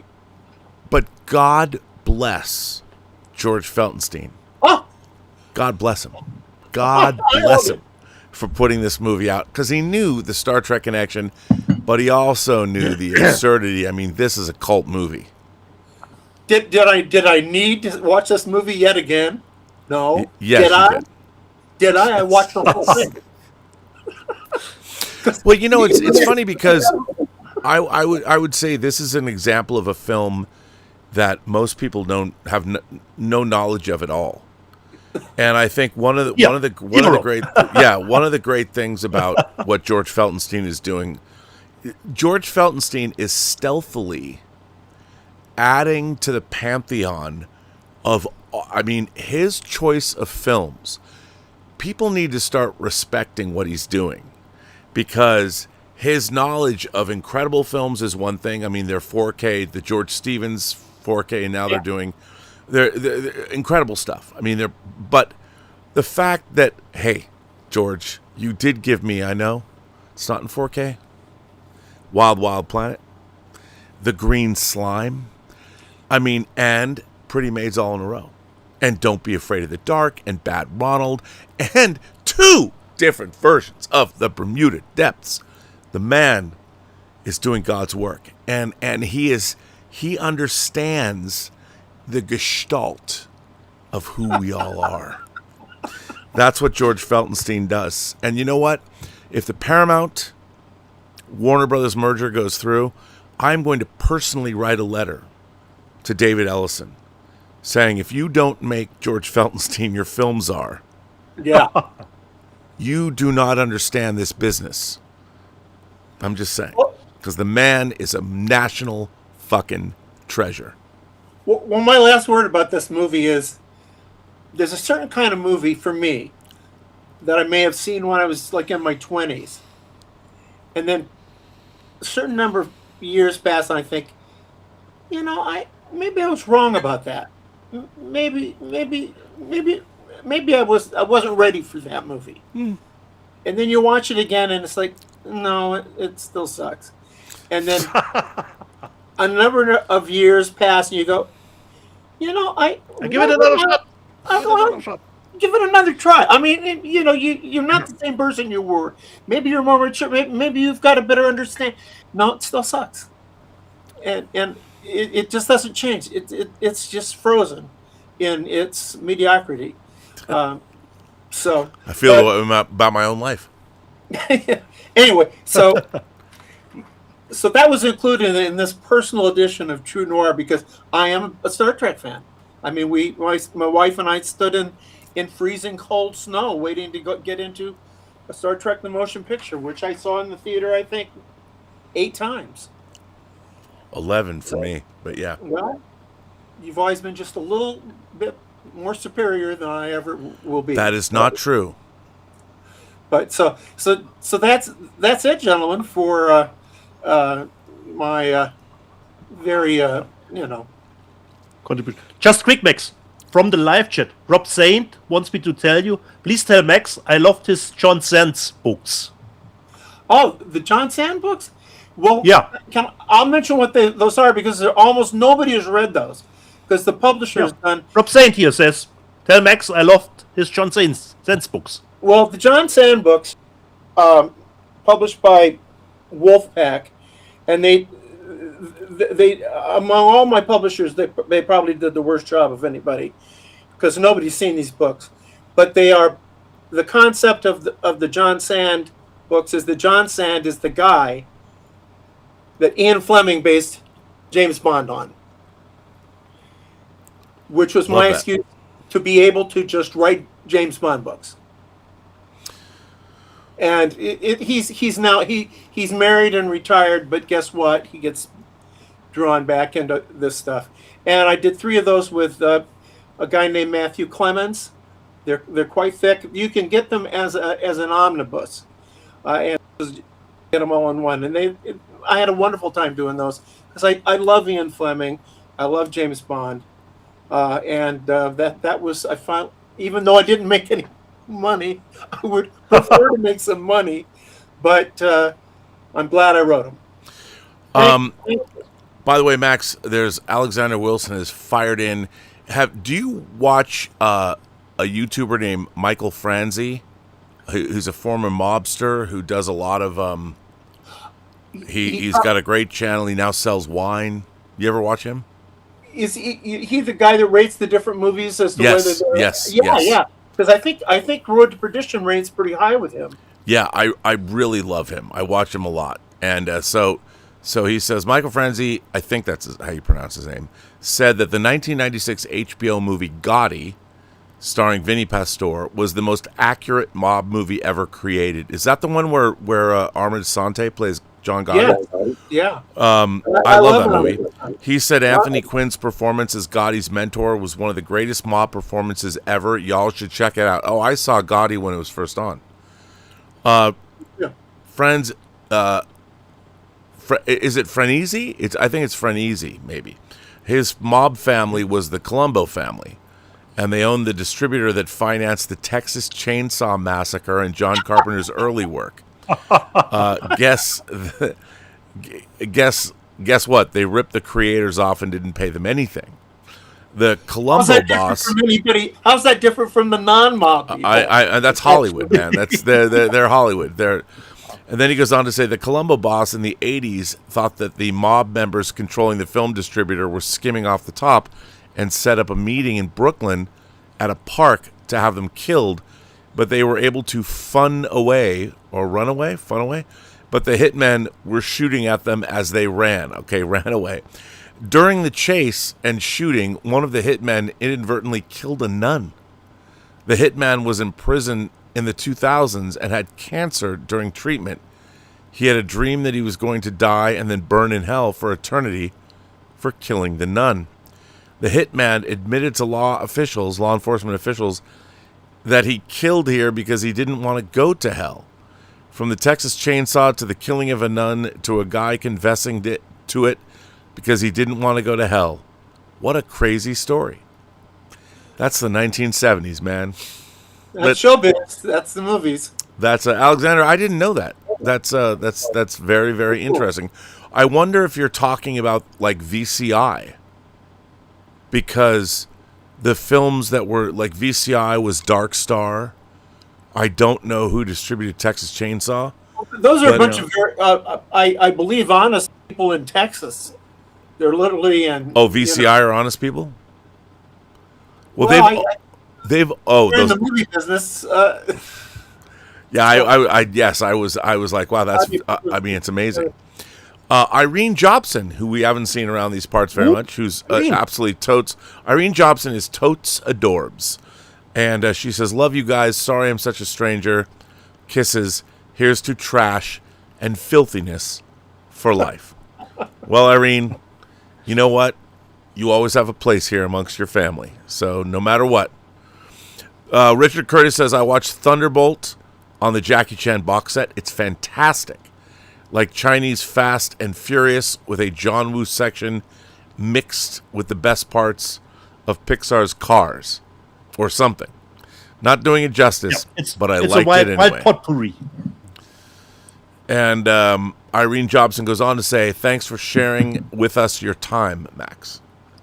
I have a wonderful time here with these two incredible guys. And by the way, Rob, the Japanese anime that you showed earlier from Kino, Yeah. I have passed that along to my son, who's who lived in Japan for a couple of years, and is a Japanese to English translator. And I'm going to try to get him to review it for us. Oh, they're great. Nice. It's like one person hand animated it themselves over the course of years. So I'm really looking forward to seeing it. So that's very cool. Well, Max, Max, did you continue your 007 watch with your nephew? That's my grandson. I have not. With your grandson, so. I'm still don't know whether or not I want to show him. I haven't decided whether I want to. I really would like to show him the Lazenby movie, but it's a little long. Yeah, it's a little dude, long. you got to But bite the bullet. Do it. As an exchange, you could actually show him the Jackie Chan First Strike, which is the most 007 that Jackie has done. That's true. That's There's true. Have you a little bit of a Have you worked your way all the way through the box? almost. The last two, Mr. Nice Guy and Who Am I? So I'm still not haven't seen those. We'll Even if I know compare them. notes. I'm working on it too, and Nate and I are watching those together. My son, and we'll compare notes. But I think that box is awesome. Yeah, certainly. The only little drawback of that box, it would have been nice if Jackie was involved somehow and would have done a little bit, 10 minutes for each movie, reflecting on it. That would be That would have been great. the cherry on the cake. We would be involved in the box set. Well, gentlemen, thank you for having me today, Always a pleasure. Thanks. and For giving me time to resting a little bit my voice. well, I'll have some more stuff for you. Are we on next week, Rob? Yes, I believe we are. I yes. believe we are. I'll probably Yep. I'll bring the War Wagon with me because it's something it's a heist movie. That's crime, isn't it? Certainly. Yeah. All right. So, yeah, really enjoyed that one. All right, guys. See you next week. All righty Thanks. then. Have a nice week. Good to have you, man. We'll Thank see you. you soon. Ladies and gentlemen, boys and girls. Hey, Max, by the way, I wanted to thank you. I had asked you to do a little bit of a revision with our Nathan Heller film screenplay. And I have to say that you came through with flying colors and over the top. I was a little bit of a bastard, though. Not really. I mean, come on. Creative people are creative. I was a little cranky. But You that know. has nothing to do with the work that you did. And I think that we have an A-list. It's nice to be able to go forward with the screenplay for the True Noir movie, which is called True Noir Dying in the Post-War World, that's set in 1947. True Noir, the audio drama, was set in 32 and 33. This is set post-World War II, and I think it's one of my favorite screenplays I've ever read. So, Well, I'm proud of that one, and let's make it happen. we're working on that. We'll see. We will see. Anyway, Perhaps you being cranky gives it a little bit more spice in the script department. Have you revisited I Love Maria yet, Peter? No, but I will get back to it. Max. So many stuff to watch. It's treasure troves of stuff. But I will Anyway. get back to you Okay. about I Love Maria. Well, I love Dieter, so I know you'll get back to me. I will give it a second try. And a third and a Get fourth. the story together. Bye, guys. All right, Max, I'll see you later. That was the great, ladies and gentlemen, the great Max Allen Collins, and we will see him next week. So that was great. So, Dieter, do we show more Are stuff? we caught up with? Yeah, are we caught up? We are with caught up. Rob and the Yep. tips? Okay. We are caught up with Super Chat. Who continues, Rob? Should I continue? You continue. Okay. But why should I continue, Rob? When we have the headliner, taking all the credits away already, talking about the outfit, showing the outfit. Okay, I bought the outfit too, Max. Taking my thunder away here. Considering Arrow, more stuff from Arrow.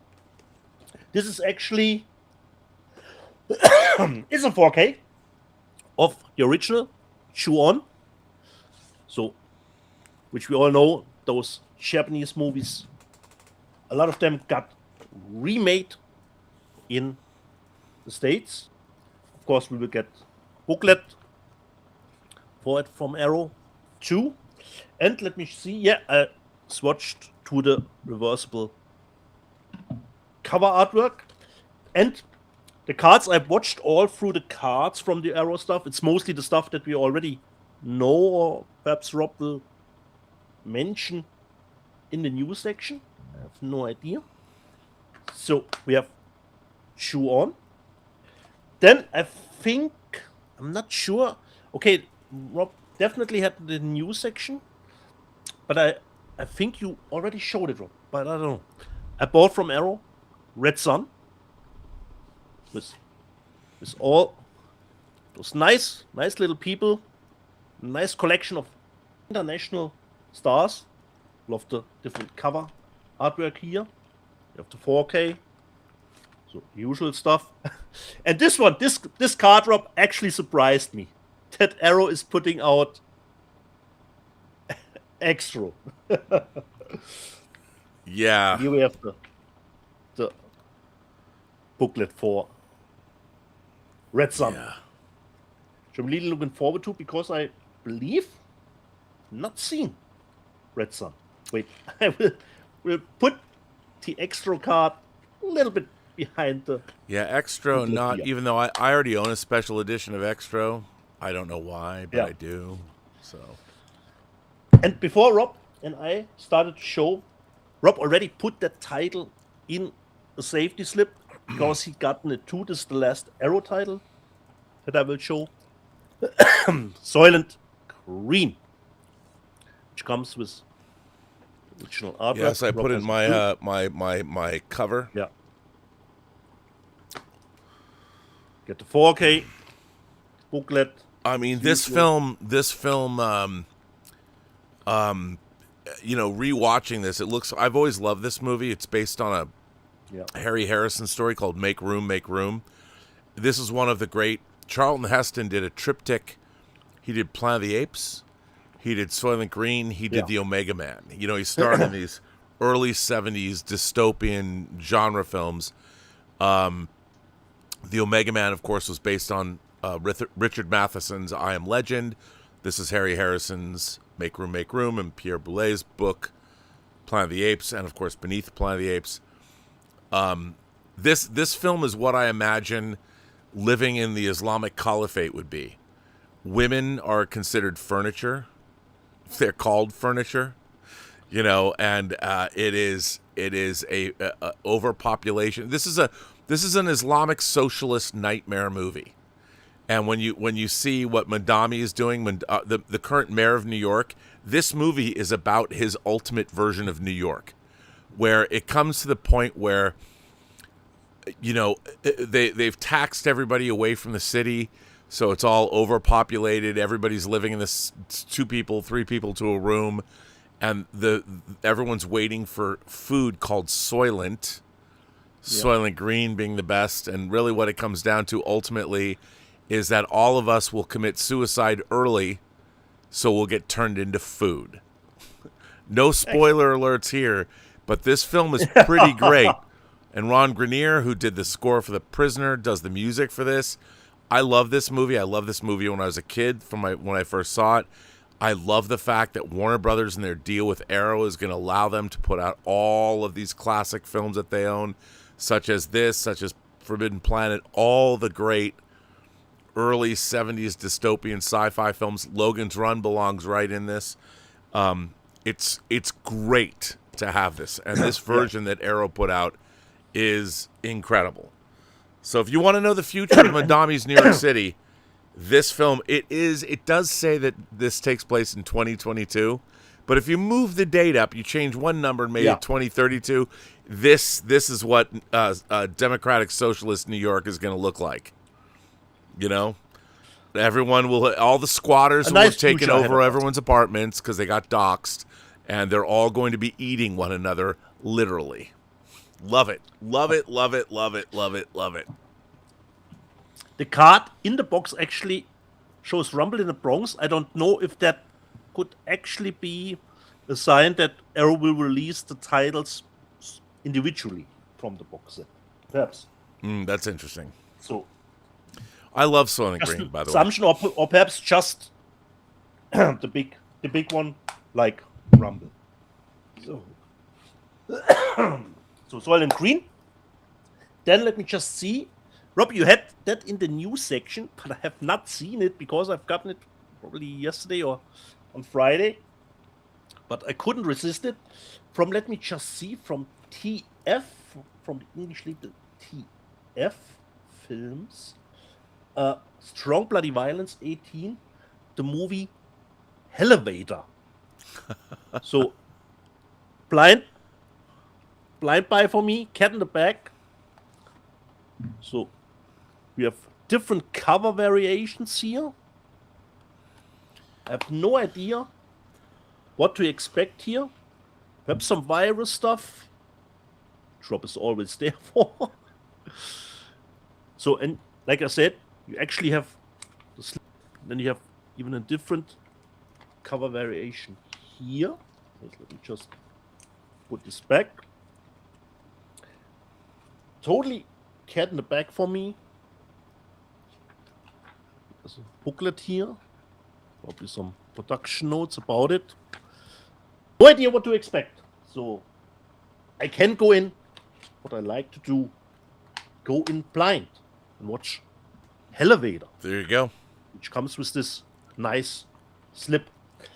The next one, Rob, I unfortunately have not read a good review considering the quality, 4K quality of the movie, but I haven't seen it, so I can't tell you anything about the quality aspect of the title. But I love the movie, so hopefully it will not only be shiny packaging, considering the UK release of 30 Days of Night as a 4K steelbook with some little bit liner notes here.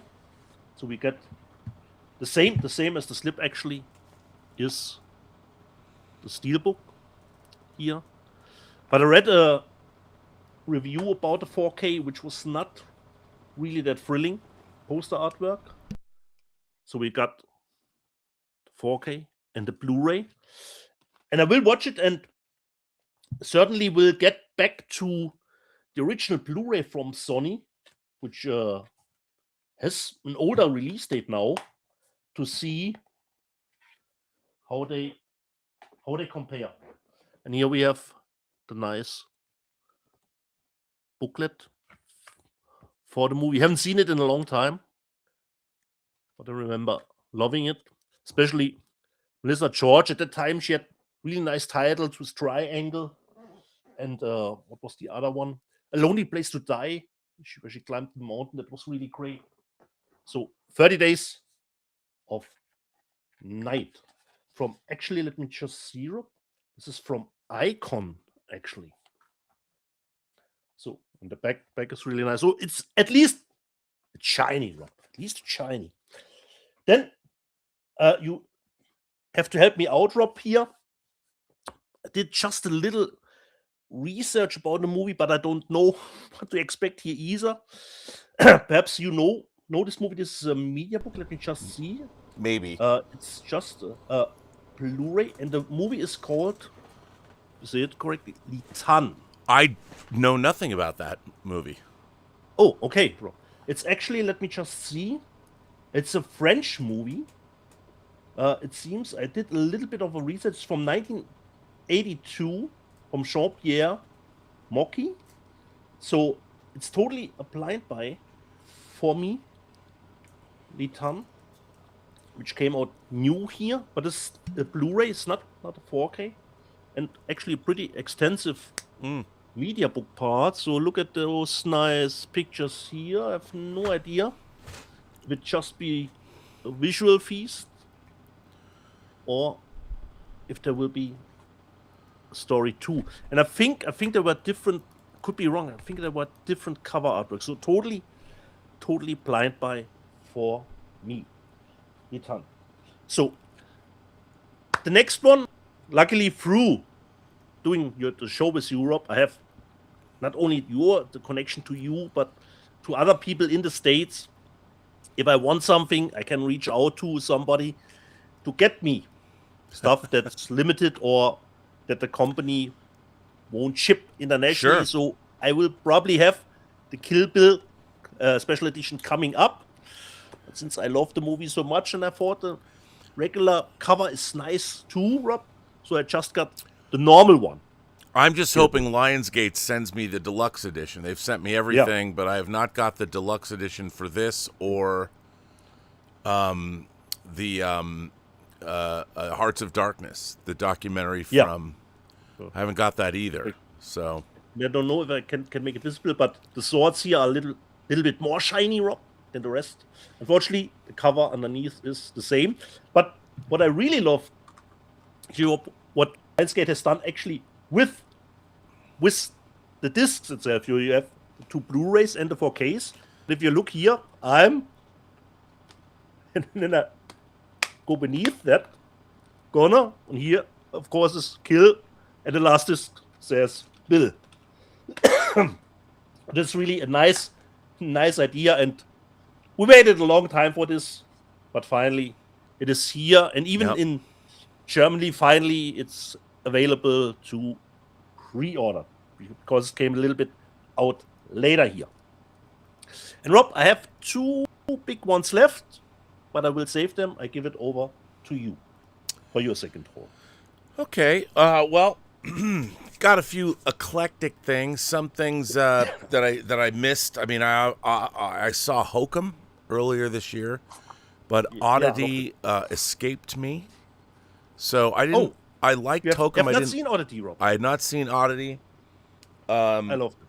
I loved Oddity. So I did get the 4K from France.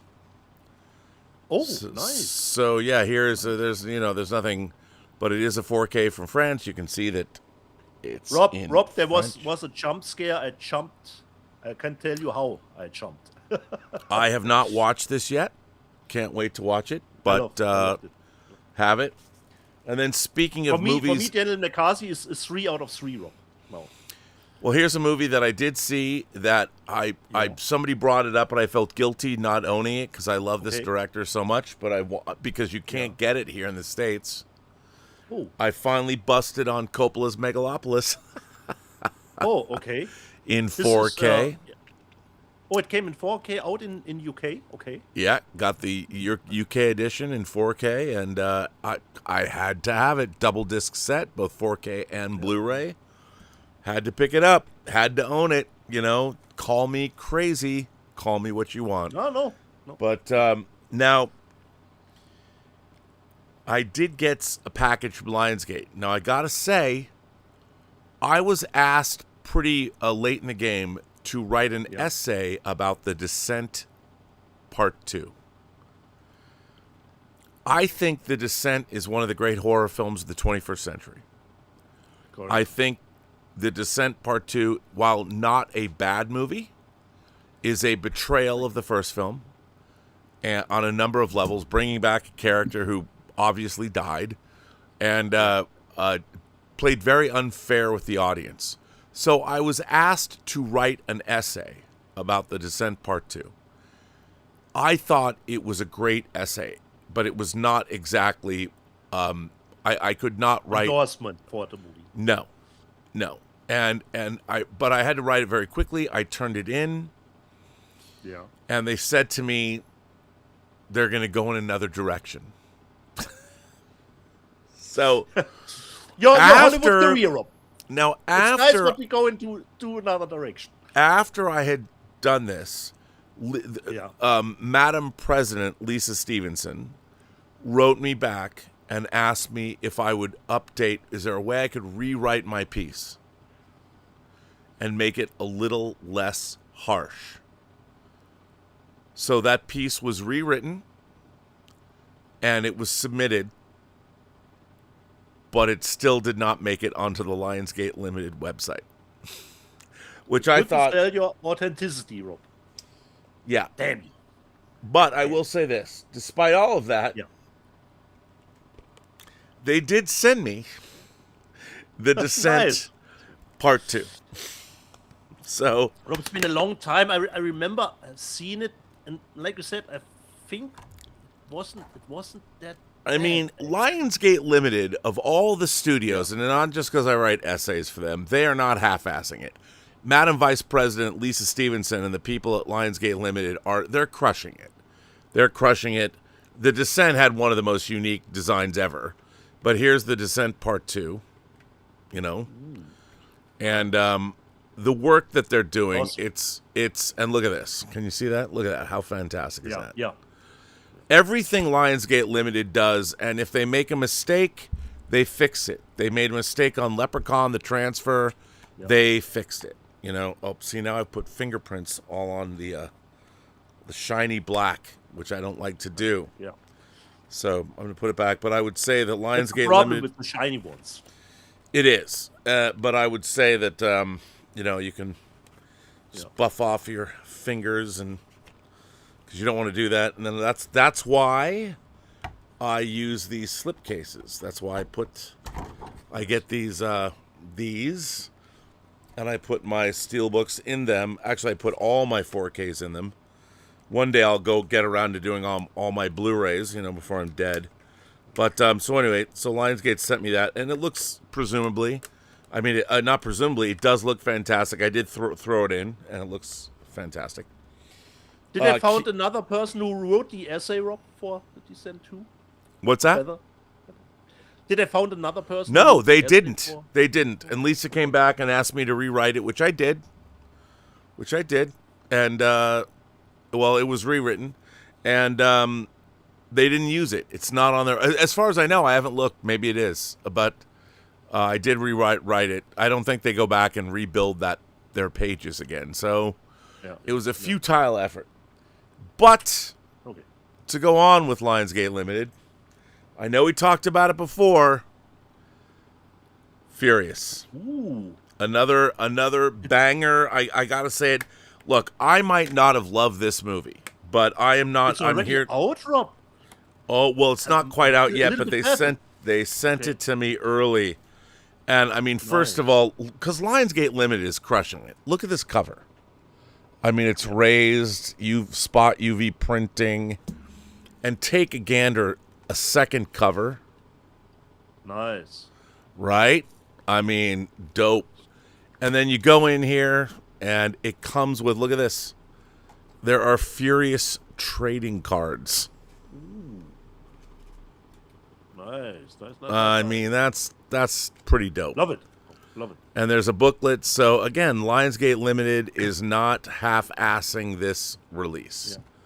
So, and I do love this artwork, you know, and I love this artwork. They've done a great job incorporating the whole manga feel of it all. And, you know, I might not have loved the film, but it is an instant action masterpiece. And I think it's something that I would not want someone, I don't want anyone to ever come over to my house and say, hey man, do you have Furious? And me going, Exactly. no. Now I can say, yes, I have it. And we can watch it. And we can watch it in 4K, and it's a beautiful transfer. And considering the German release, Rob, luckily it gotten an FSK 18 certificate. Oh, after there the you go. Second or third try. Yeah. And now my final acquisition of the week Yeah. is a fantastic film, one of the great youth films of all time. I mean, I have to wash my fingers off before, you know, picking it up. I love this movie so much. Sing Street. Oh. The Riddle of the Model. Now, again, Lionsgate Limited knocking this out of the park. Look at this packaging. This is a slipcase. And they spent a lot of spot UV printing. And then you go into it first. From my perspective, Rob, it's more of an underground hit. It's absolutely, but I love it so much. And look, it comes with a recreation of the school notebook. Yeah, nice. I mean, it is just absolutely fantastic. I mean, I love this. I don't know if they actually got the actual thing that was made for the movie, but this is amazing. And as you say, inside there is a diggy. Again, spot UV printing. So you can see the television screen, the band playing. There's the digital code. Somebody, I guess it's facing me, so you don't get the digital code. But here's a diggy. Awesome. A fantastic release from Lionsgate Limited. I love this movie so much. You know, I tried to even out in 4K in the UK itself, Rob, if I'm correct. Well, yeah, I don't think so. But again, Lionsgate Limited. You know what? I told them I was going to write an essay. I guess I dropped the ball on this. I kept trying to write one. I started like 4 different essays for this, and I couldn't get a handle on what I wanted to write, so I never finished it. But there's a pretty good essay on the Lionsgate website. I mean, look at that spot UV printing. This is it's a hard case, by the way. So Nice. fantastic. So lucky to have it. Very much excited. So there you go, Sing Street, dude. Awesome. That's my haul for the last 2 weeks, I guess. Okay. I have 2 left, Rob. Wow. Okay. Well, The 2 big ones for this week. And the first, I finally closed the gap about the movie I've known about, I heard about, how infamous it is. It's even out from Criterion Collection, from the BFI, but it's gotten a new release here in Germany from the camera negative, not just an upscale. And I watched the movie, Rob, and I can say I have seen it, and I would probably never watch it again, wow. even if the edition is nice. I've got Salo Oh my God. or the 120 Days of Sodom in a new edition here in Germany.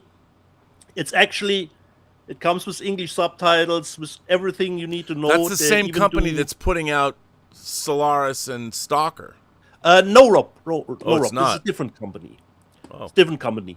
And the camera negative was scanned by LSP Medien, and they really do great jobs. But considering my viewing experience, Rob, with the movie, well, not really exactly my cup of tea. It's not 2 So we girls, 1 cup of tea? Well, not really. So let me just see. I have here the 4K and the Blu-ray. You could switch to different cover artworks. Of course, there's a lot of Wow, you know what, bonus Dieter? I features. really wish I would have been sitting in the same room with you as you watched that movie. Certainly. I will hopefully, Rob, don't get demonetized, but there is a little picture of a set photo which does not appear in that same scene in the movie. Just quickly, okay? And then we have a lot of postcards. You'd never seen Sala Or- before? No, Rob, I always heard about it, but you know how the censorship were considering the movie, and I wouldn't even call it a video nasty because it's way before the video nasty era. Oh no, Was from it 1955. has artistic pretensions. I would say Yeah. this. What was funny about this is that when I was a young whippersnapper in 80, 81, first Yeah. working in home video, there were 2 guys. I've never seen it, Rob. I've never There was seen 2 it. guys, Bud Warner and Steve Pitcher.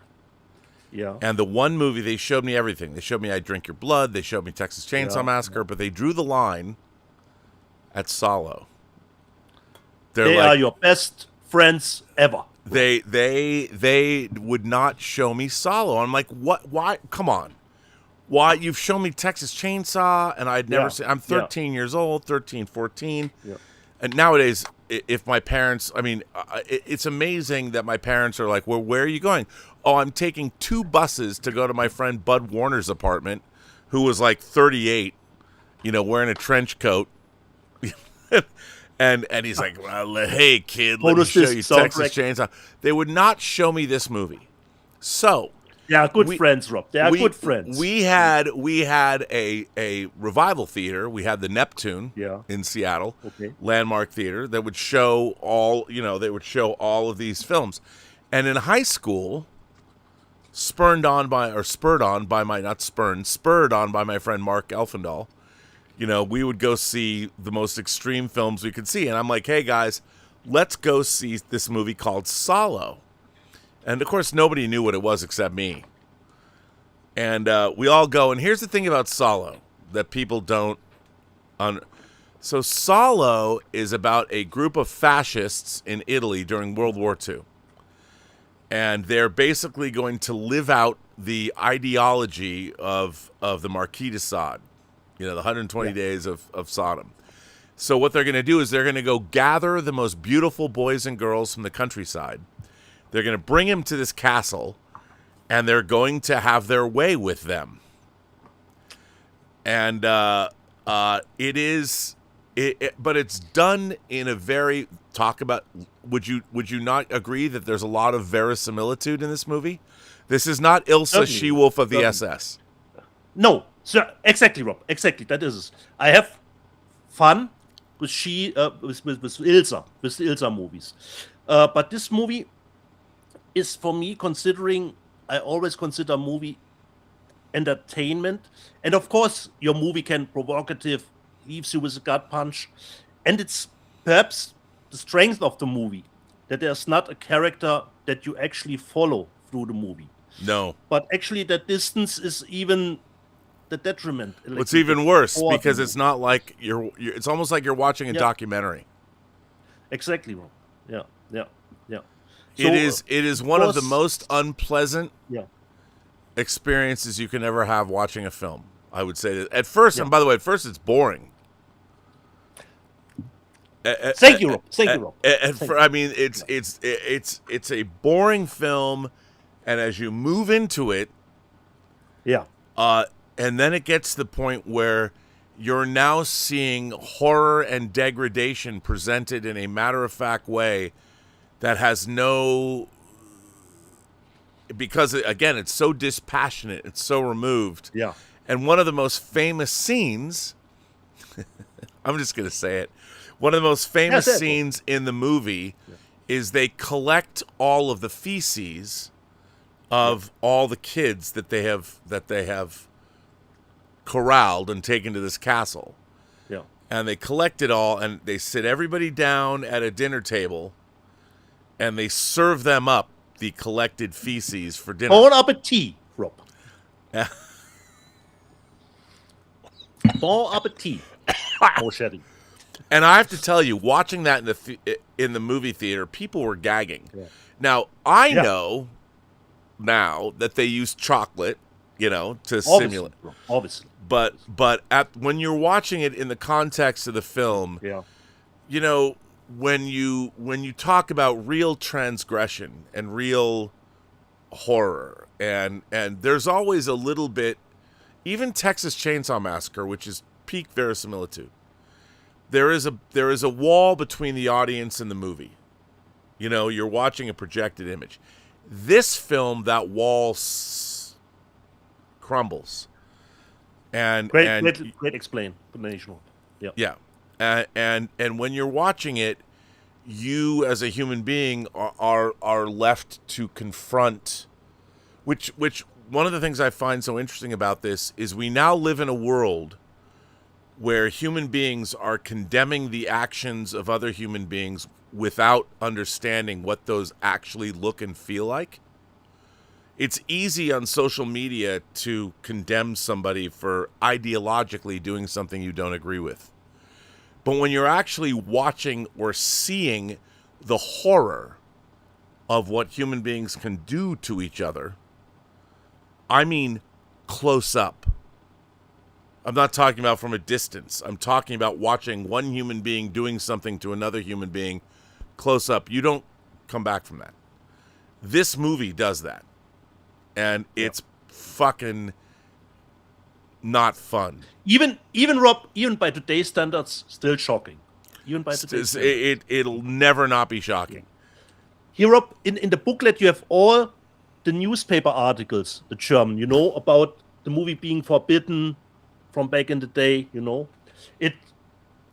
It had its reputation, certainly.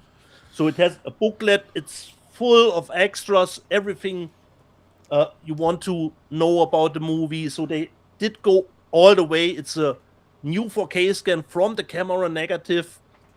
So I cannot fault the quality of the movie. It has English subtitles. They even do international shipping with it. I have it, Rob. Will I watch Salo ever again? Probably not. Wow. But, okay, I have it. I have Startling admission from Dieter. Yeah. I have closed that gap. Perhaps I will find the artistic in it later. But for me, Rob, it was actually, it's Salo. It earned its reputation. On the other spectrum, one of my favorite movies of last year finally gotten a release here on Blu-ray. It comes from the director of Bastian, Ken Avenol. Rob, I told you about the movie already because I've seen it digitally, and I was waiting for a physical media release of the title. And finally, here in Germany, we get 4K media books, but I opted for limited edition, Rob. So it comes in a nice chunky box set. Wow, look at and that. And the movie from Ken Avenol is called Sayara, which is, Rob, one of our favorite genres, the rape and revenge genre, But the box is just this big because it contains a hoodie. And I got an email when they send it, be careful, the media book is in the hoodie, so you have to be careful. Wow. So you don't drop, actually, the media book. So this is the hoodie inside. I hope it will fit me. And inside, we finally have the media book. Yeah, I keep forgetting. You keep telling me about this, but any man who made Bastian deserves my future patronage. Yeah. Because, Rob, considering the German ratings board, the FSK, which our Uwe Boll had some problems, get Citizen Vigilante to an 18, it didn't get it. This is a movie, Rob, you don't have to go to the FSK, because this movie would never get an FSK 18. Never. Back in the 80s, this would be clearly a forbidden movie. So this is just a hoodie, just says Sayara. When it's darkness, hopefully it will fit. It will fit me. Then we have the media book in 4K, and a Blu-ray has a bit of a leathery structure. So this is the black one. This is the only one which is in the limited edition. There are different cover variations. So let me just see if I can find the... I think they have there's a little bit of scribbled notes from the director. They have some bonus features considering interviews for the movie.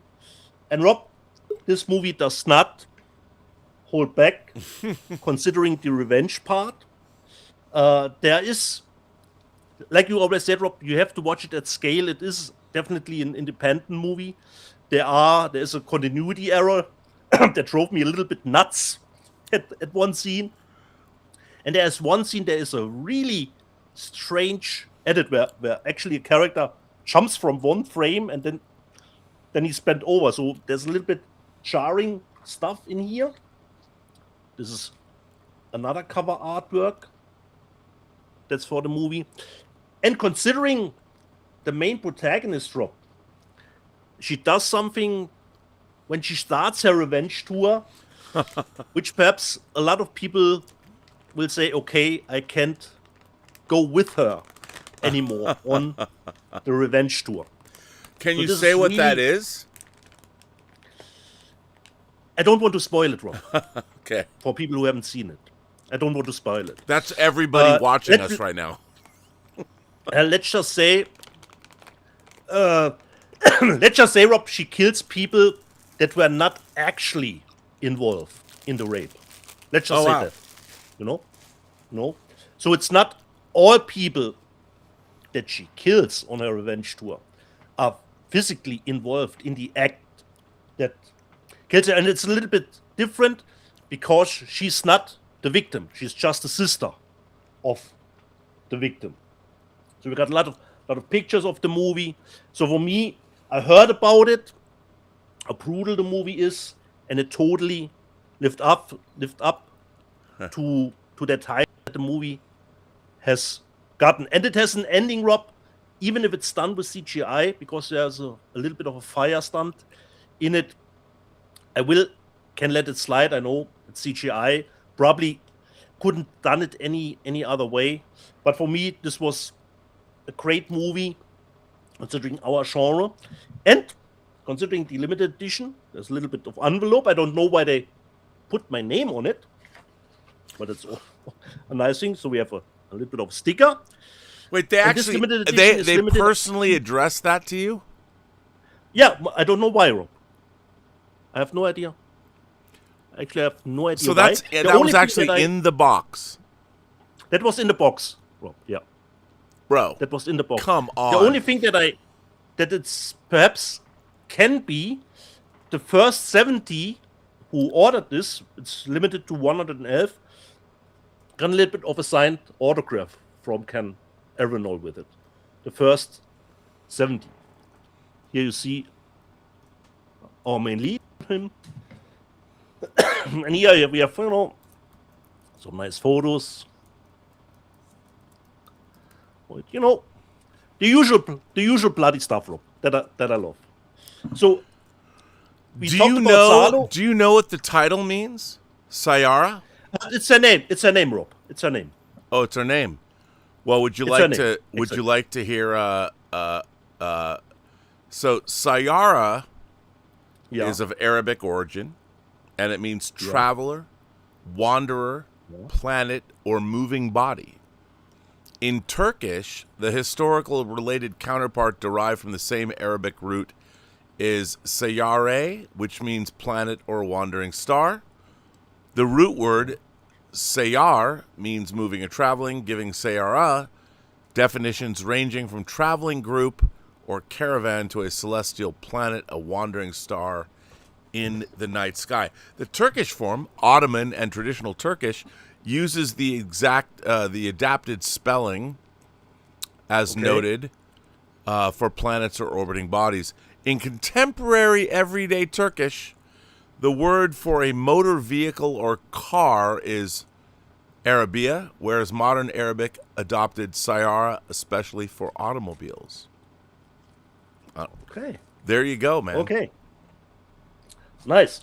And it comes with a little Zippo was in it. Was in it. Does too. that work? For me, Rob. Does Sorry? the lighter work? Yeah, but I didn't have it filled with fluid yet. Oh, okay. You know, they probably don't send it with fluid. And we talked about Salo, so I can say Sayara is an entertaining watch. You know, cannot really say that, but it's a memorable watch. You know, Salo too, but I can watch Sayara way more often than Salo. Rob, I will try to get you one of the media books. I have ordered more often because, as far as I know, besides of Germany, it's not out anywhere else on physical media. You can see it digitally. It's out digitally. I love, dude. I'd but love to people- get it because I love Baskin. Love Baskin. Yeah. And Yeah. Baskin was a It's- movie that John Schnepp, before he passed away, John Exactly. Schnepp told me to watch Baskin. He said it's on Netflix. I'm like, I've never even heard of this movie. Yeah. And of course, I own the 4K from. Why am I drawing a blank on From Severin. Severin. From Severin. Severin? Yeah, Severin put out the great. They put out Bastian in Blu-ray, and then they put it out in 4K. Yeah. So I will get you a media book, Rob. Dude, I want one. If you can get me a double XL. So I will certainly get you that. Even you can. I don't know if it's digital in the States on any streaming platform. I don't think it's out in the States at all. It digitally you can purchase it, Rob. Oh, digitally, okay. But not on physical media. On Apple TV, Rob, you can purchase it on Fandango. Because I was able to watch it first on a US streaming platform. Wow. Because I've heard about it. And even in the Turkey, also the home of the movie, this movie will not get a release, Rob. Just saying. So even more difficult to get a release at home than in Germany. Yeah. So for me, it was one of the nice findings of last year, Rob. Nice. It doesn't hold back at all, Rob.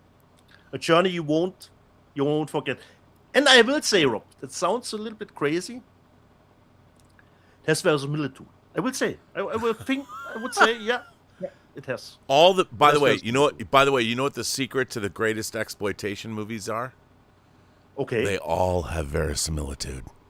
The greatest exploitation films. That's why Texas Chainsaw is the pinnacle of verisimilitude.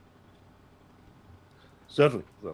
So, Rob, this was my last one. Saya Wow. limited edition. Finally out on physical media. Finally. Well, And we shouldn't forget, Rob. Ken Evernoll did a remake of the movie that you recommended me, and I was blown away. The Coffee Table. He did a Turkish remake of the Coffee Table. So I didn't even know there was a Turkish remake of the Coffee Table. Yeah. And he did that. You know, he even in the bonus section he said they asked him about it, and he actually said, "Why should I do a remake of a movie which is only 2 years old?" You know, but he saw it, and I said, "Okay, this is my cup of tea." I don't know if he's done it shot for shot Or his cup of coffee. changed something. Yeah, but that movie was a great find that you. You know what? I'm proud of it, and I love having my box set. Exactly. From Talking Second again, Sight. Rob. The Coffee Table is not particularly an entertaining watch, but a memorable watch. Well, that's what we're here for. Look, Yeah. you and I are the only people. I mean, I will say I got to give a shout out. There is a YouTube channel called Spooky Astronauts. Do you know this channel? Okay. No, I don't think so, Rob. You know I love my redheads, right? Yeah. I mean, she could be my daughter, granddaughter, whatever. I don't care. It's a redhead girl. She's so cute, but she watches horror films in Australia, and she does these videos about the most horrible exploitation movies, and she rates them like the most extreme films. Okay. And the thing is, she's so delightful. She's so attractive. She's so cute and so much fun, and yet she watches all these people are trying to outgross, don't watch this. And yet she does these great deep dive analytical examinations of these films. She does the whole iceberg, the iceberg meme on the level of where you're at in terms of underwater or above water and how extreme they are. I love her to death. And even there's movies that even she did watch Solo, though. There's movies that even she hasn't seen, like this one.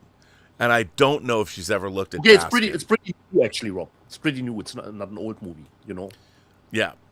But if you haven't watched Spooky Astronauts, she's big hype or buzz about it. It played on some festivals, and that was about it, you know, considering distribution wise. I mean, there are people she's somebody that look. I understand I'm a dirty old man. Don't get mad at me for it, okay? However, it would be interesting to have someone like her come on the show, because not only is she a woman, and her perspective on, say, R&R movies could be very different. Like, what does she think about these films? But she does watch them, and she is covering them. Not a lot of people are covering them in the YouTube space. So There's another Nice. YouTuber that does the same thing. I don't watch her as much, but Spooky The channel is called Astronauts. Spooky Astronauts. You said. Spooky Astronauts. Yeah, and she Okay. goes to see Oh. these. She sees her knowledge. Dude, she watched Feed. Ooh. That's all I'm saying. Okay. You know? We are at the right spot at the Oh moment. no, she's definitely at the right. And it's so funny because she's always so cute and funny and smiley. And let me just tell you, and she goes and sees everything in the theater. She's the real deal. She's no Yeah. tourist. She watches. She knows. Yeah. Okay. But yeah, big fan. Big fan. So of Spooky probably Astronaut. seen Salo way before me, even. You know. Oh, I think she probably did.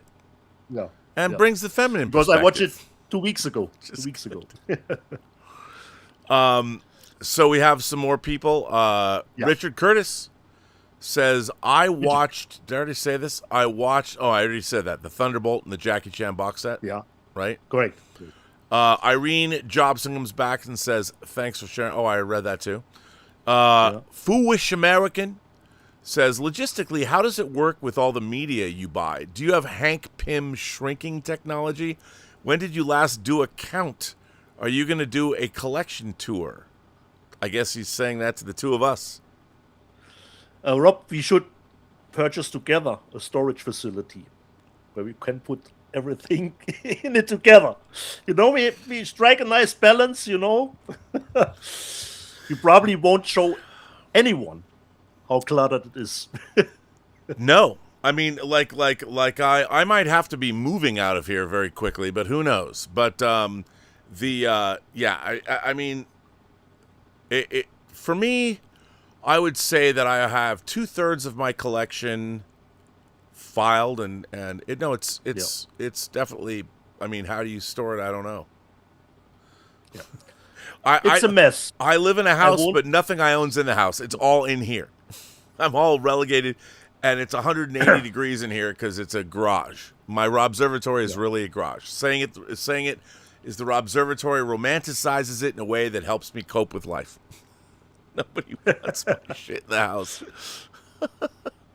But And even yeah. though if I was not a big fan of Salo, of course I will keep the edition. You know. Well, Like you said, have if to have it somebody because comes- somebody might come over Yeah, to your house exactly, one Rob. day and say, "Hey, Dieter, have you watched that movie about Yeah. Italian fascists called Salo?" And you'll be Correct. like, "Well, I haven't. I have it infamous. right here."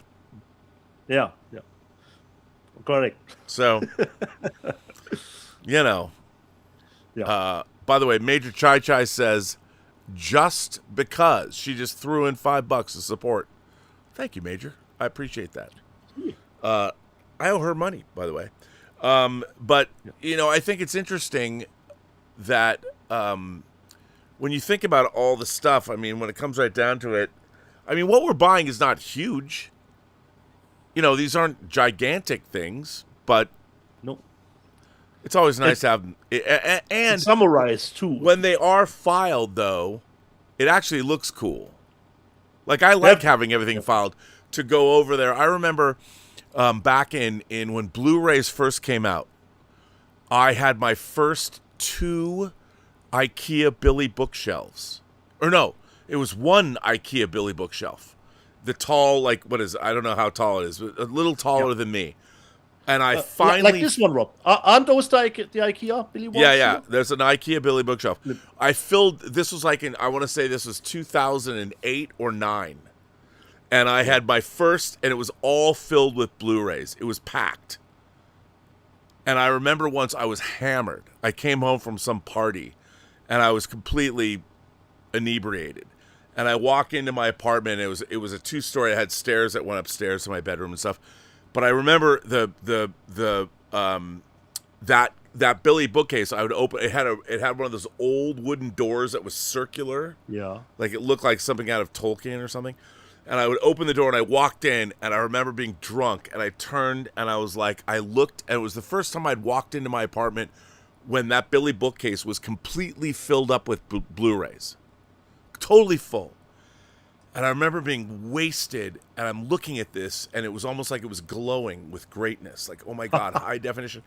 And I remember walking over in my inebriated state and just I couldn't get my arms because it was leaned up against the wall. I couldn't get my arms all the way around the bookcase, but I just took the bookcase in my arms and I'm looking at the first Billy bookcase full of Blu-rays. I'm like, oh my God.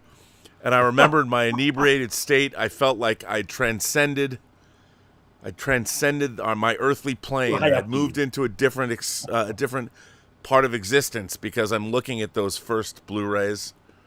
And by the way, some of them, because back then there was a website that talked about what Blu-rays were released region-free, because I couldn't get a multi-region player, that were released region-free in Europe. So, like Bugsy Malone, I was able to get region-free.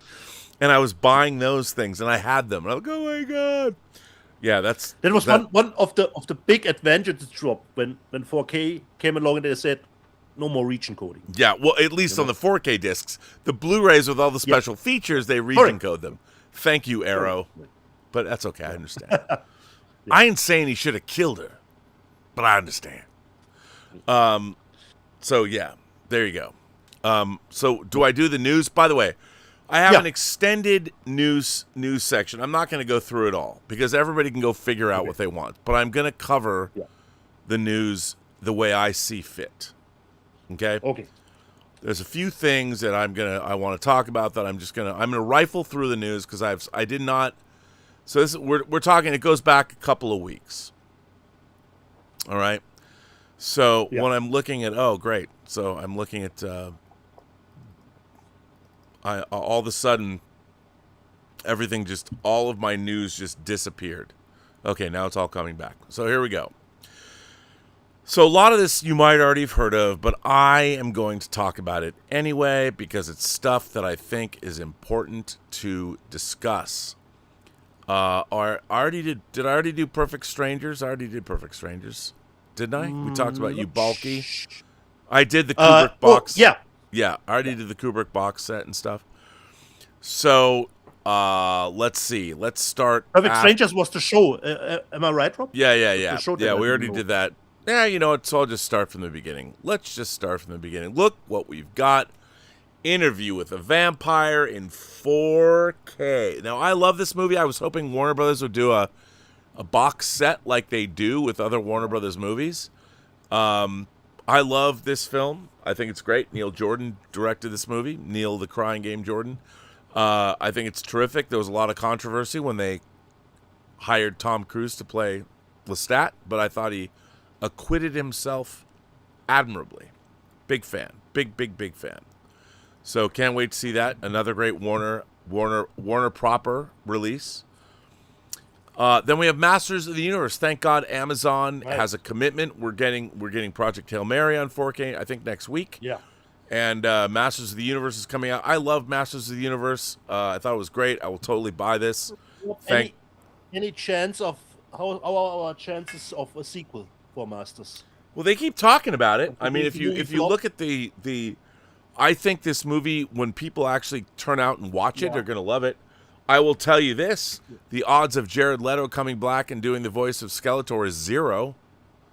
But I don't care. I thought this movie was a hoot. Liked it.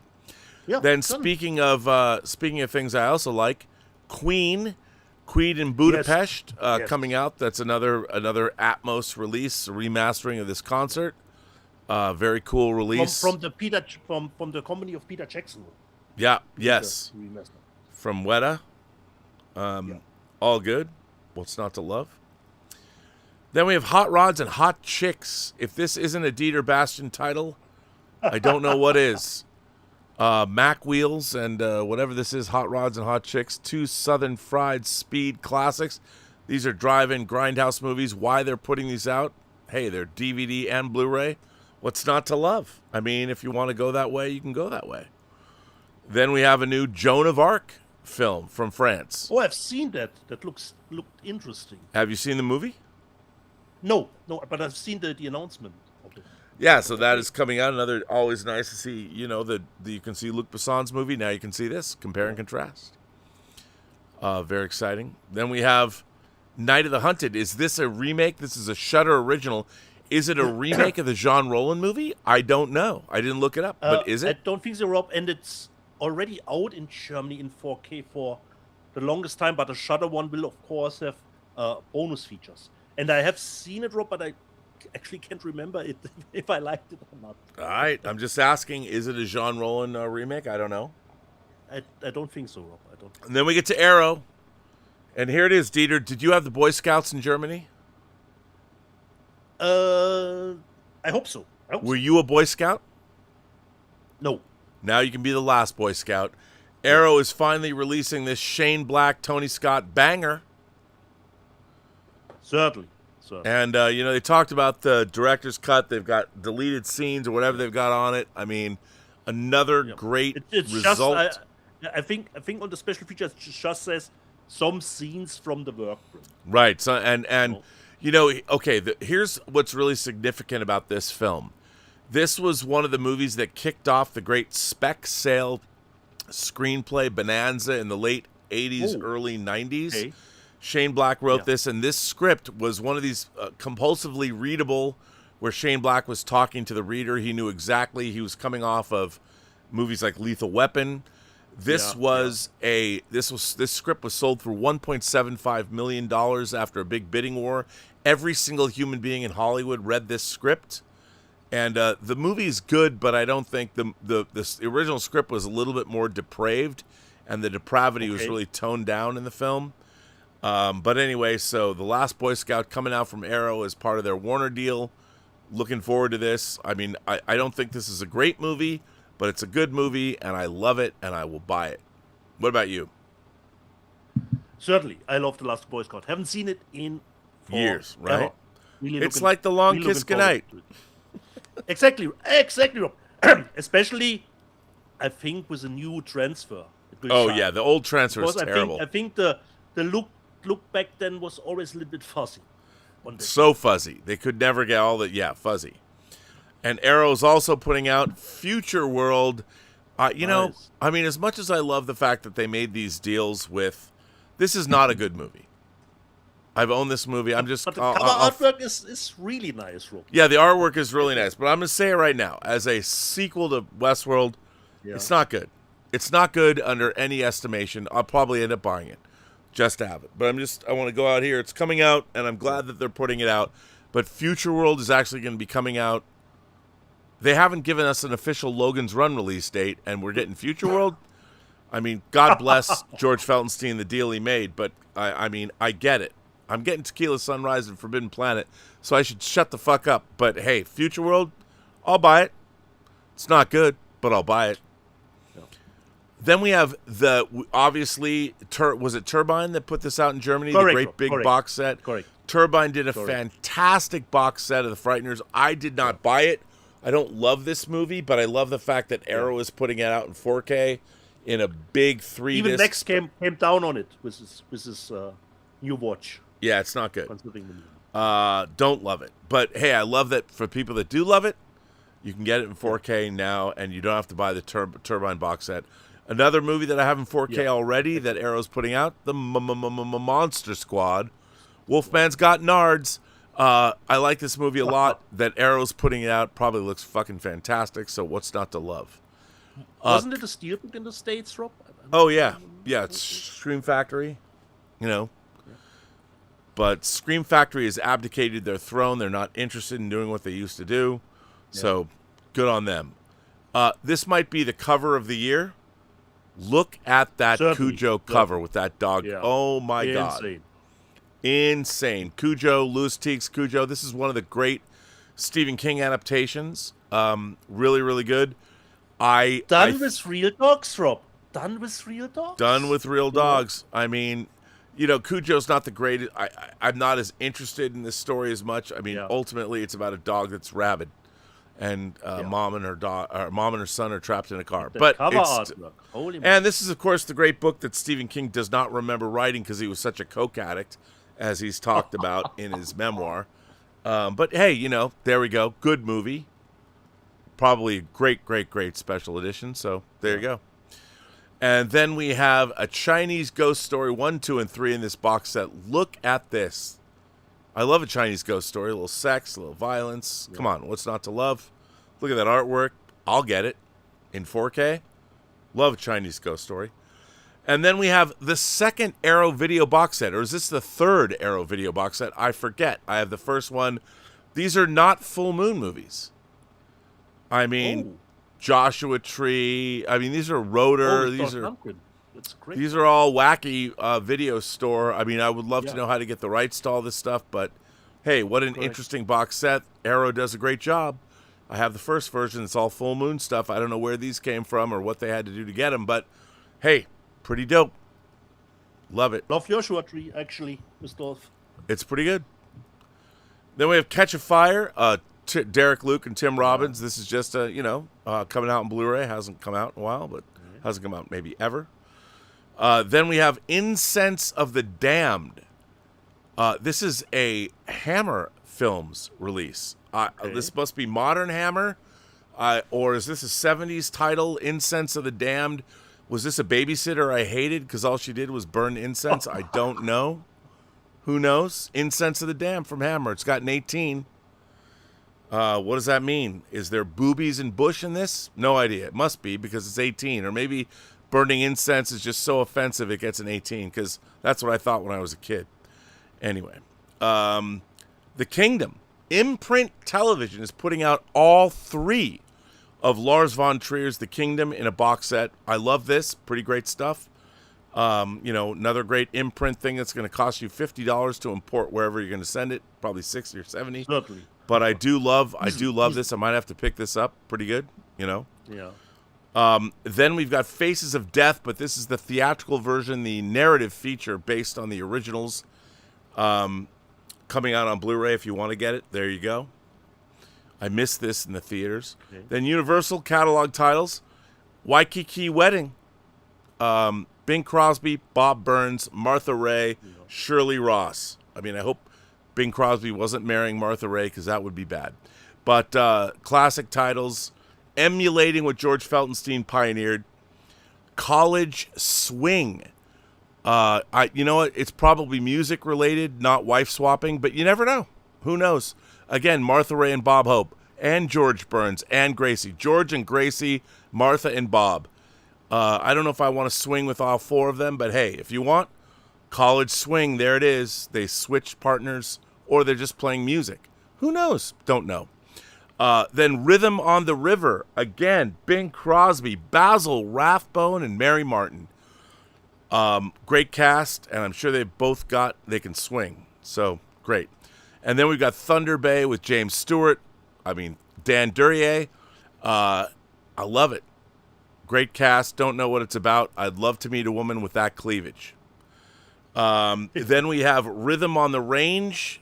Again, Bing Crosby. He's singing everywhere. Bing Crosby is everywhere. Less cleavage here, but hey, it's still Bing. You never know. He was getting some, and that's all that matters. And then we have a movie. I saw this in the theater. Girls Like Girls. This is a very actually sweet coming-of-age story that I would highly recommend. I really enjoyed it. Great slice of life.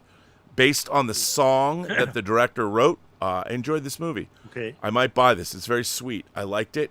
I believed it. Looking forward to it. With Zach Braff, I believe, Rob. Zach Braff's in the movie. Yes, he plays the father. And then we have Phil Masters is putting out Ghastly Love of Johnny X. I mean, look at this cover. This might have been the Robert Meyer Burnett autobiography. You could have called it The Ghastly Loves of RMB X. Or not. But, hey, it's coming out. So that's exciting. And I've never seen this. Know nothing about it. Who knows? And then look at this. Godzilla -1, a new steelbook. We all love it. We're getting Godzilla -0. How many times are they going to release this movie? Not enough, as far as I'm concerned. I have the great big box set. Don't need this, but it's dope. So there you go. Then we've got, oh my God, Umbrella is releasing the ultimate Jodorowsky set. Alejandro Jodorowsky, you've got everything. You got El Topo. You got the Holy Mountain. Fando and List. You've got everything. I mean, look at this set. It's a big, chunky box set. These Umbrella box sets, I have the Caligula version. You could kill somebody with this. They come into your house. They're going to steal this. You pick it up first, and you just clobber them over the head. And they can't have your Jodorowsky box set. It's great. Look at it. Fantastic. So that's coming out. And then also Japanese film MPD Psycho. I don't love this movie. I own a version of this on DVD. It's good. Okay. I don't love it. But hey, I love it. Look what Umbrella's done. My God, fantastic. I mean, Umbrella, worth support.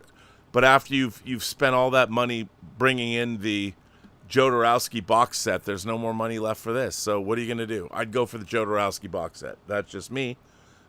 Anyway. Then we have, these are imprint titles. Hang on, let me go to the actual real versions. Oh, What a Lovely War. They've got a great bunch of British, I guess are these late 60s, early 70s movies. Oh, What a Lovely War. The Strange Affair, which is the story of my life. Which, what can I say? Only When I Larf. British humor, apparently. Again, I know nothing about these movies. All Coppers Are Dicks. I don't know. We don't have the word coppers in America. And then Nightfall from 101 Films. Do you know anything about this, Dietz? No, is this a new one, Rob? A new movie or an older one? I know nothing about it. I thought it was an Uwe Boll movie. Apparently it's not, but okay, it could be. No, actually not, Rob. This is not from Uwe. Even if Michael Paré is in it, so you are on the right track here. But I know I'm always on the right track. I know what track I'm on, but I don't know about this movie. But hey, it's coming out. It's for you. Yeah. And then we've got, look at this, Pet Sematary Steelbook. Sometimes, Dieter, dead is better, especially if it's in a steelbook. So you got that. That's a nice one, actually. That's a nice one. This movie, Memoirs of a Geisha, beautiful film. Yeah. I have to say, do you have any memoirs of any geishas in your life? I've never met an actual geisha. Unfortunately not. I know. I look at this and I'm thinking, I wish I had a memory of a geisha, because I bet the memory would be amazing and penetrative. But I don't have that. I don't know. I have no idea. But I think this movie's beautiful. I actually really like this movie. I will probably be picking this up. Kino Lorber putting out In the Name of the Father. I love this movie. I love a good courtroom drama, and I love movies about the Troubles in Ireland. And so here we go. You have both of those things. And what's not to love? And then we have Salon Kitty, Tinto Brass's Salon Kitty. Now, you look at that cover and you think, well, again, another wholesome family comedy. What can I say? I mean, it is what it is. Looks like the perfect double feature with Salo, actually. Well, no, this is a lot more fun than Salo, and it was a staple of basic. Okay. It was a staple of not basic, but when I was watching HBO as a kid, and I remember that the announcer man would say Salon Kitty, and I'm like, what does that mean? And you've got, I mean, come on, is there a Dieter, Helmut Berger? How do you say Helmut Berger in German? Helmut Berger. Is there can't be a more German name than that. No, certainly not. See? And then you've got Ingrid Thulin. Yeah. I mean, those are the two of the greatest German names ever. So Salon Kitty by Tinto Brass, the original director of Caligula. But that didn't work out well for him. But anyway, I might buy this because, I like my Nazi porn movies. And here we've got Second Sight, my friends. Second Sight out of the UK is being more respectable. I thought they couldn't get more respectable than In the Name of the Rose, or The Name of the Rose, or just Name of the Rose. They're putting out Roland Joffe's The Killing Fields. This is a must-own. I'm a huge fan of, Second Sight's my favorite boutique label. They're putting out The Killing Fields. I actually reviewed this movie for my high school newspaper. I thought it was going to be my favorite movie of 1985. Until I saw Amadeus. This was my favorite movie of 85 until I saw Amadeus, which became my favorite movie. And not to be outdone, they're also putting out Sexy Beast. So look at that. Are these also, did George Feltenstein make sure that after finding the Hitcher negative for Second Sight, that George Feltenstein, after all, this is a Warner Brothers film. I'm not sure about Sexy Beast, but they're putting them both out. Feltenstein's got to be the man with the plan to make them release them. And then we've got Gridlock coming from Kino Lorber. And then we got this. By hook or by crook, it's the 25th anniversary edition. It's apparently, according to its own quote, this is one of the best queer films of this century. Okay, by hook or by crook, to me, that's what my dominatrix asks me every week. And it scares me both times because none of them end well for me.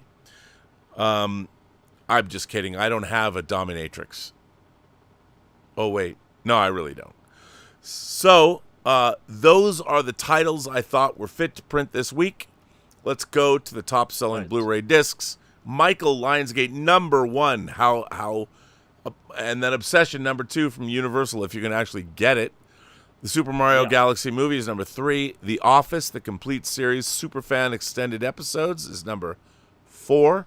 Lee Cronin's The Mummy in number 5, which I'm not going to get. Normal, which you have number 6 from Magnolia. Dan to Dan, season 2 from Shout. Avatar Fire and Ash number 8. When are they going to release that extended version to put with the other box sets already? Why don't they do that? Howard the Duck. Don't like that movie, ironically. It's not good. Number 9 and number 10, Alice from Criterion Doesn't Live Here Anymore. Yeah. That's Martin Scorsese. There you go. And now let's go to the top-selling 4K Ultra discs. Ultra HD. We got Michael, number 1. Obsession, number 2. Lee Cronin's The Mummy, number 3. Super Mario Galaxy, the movie, number 4. Howard the Duck, number 5. Normal, number 6. Avatar Fire and Ash, number 7. The Untouchables must have been re-released by Paramount. Number 8, Crawl, number 9. And Scream 7 is number 10. So, ladies and gentlemen, boys and girls, that is all the news that is fit to print.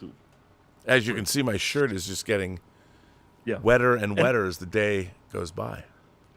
And Rob, since we are already over 3 hours and people have probably recognized I have to fight with my voice, even if I like to do the live chat, I would rather think we close the show.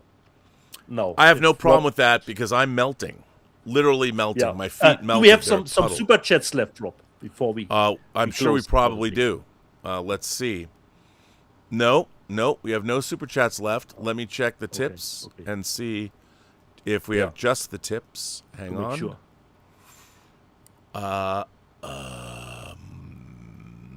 Don't worry, Rob. I'm drenched too. Yeah, I'm literally drenched. But it's a little bit nicely covered because it's a black shirt. Yeah, I'm wearing that blue shirt. I knew that it was going to wind up for me like this at some point. What can I do? So hang on. Let me just check and make sure. As I'm burning up because I'm on fire, I can't quench my desire. Don't you know that I'm burning up for your love? Wait a minute. That's the wrong place. That's not where I want to be.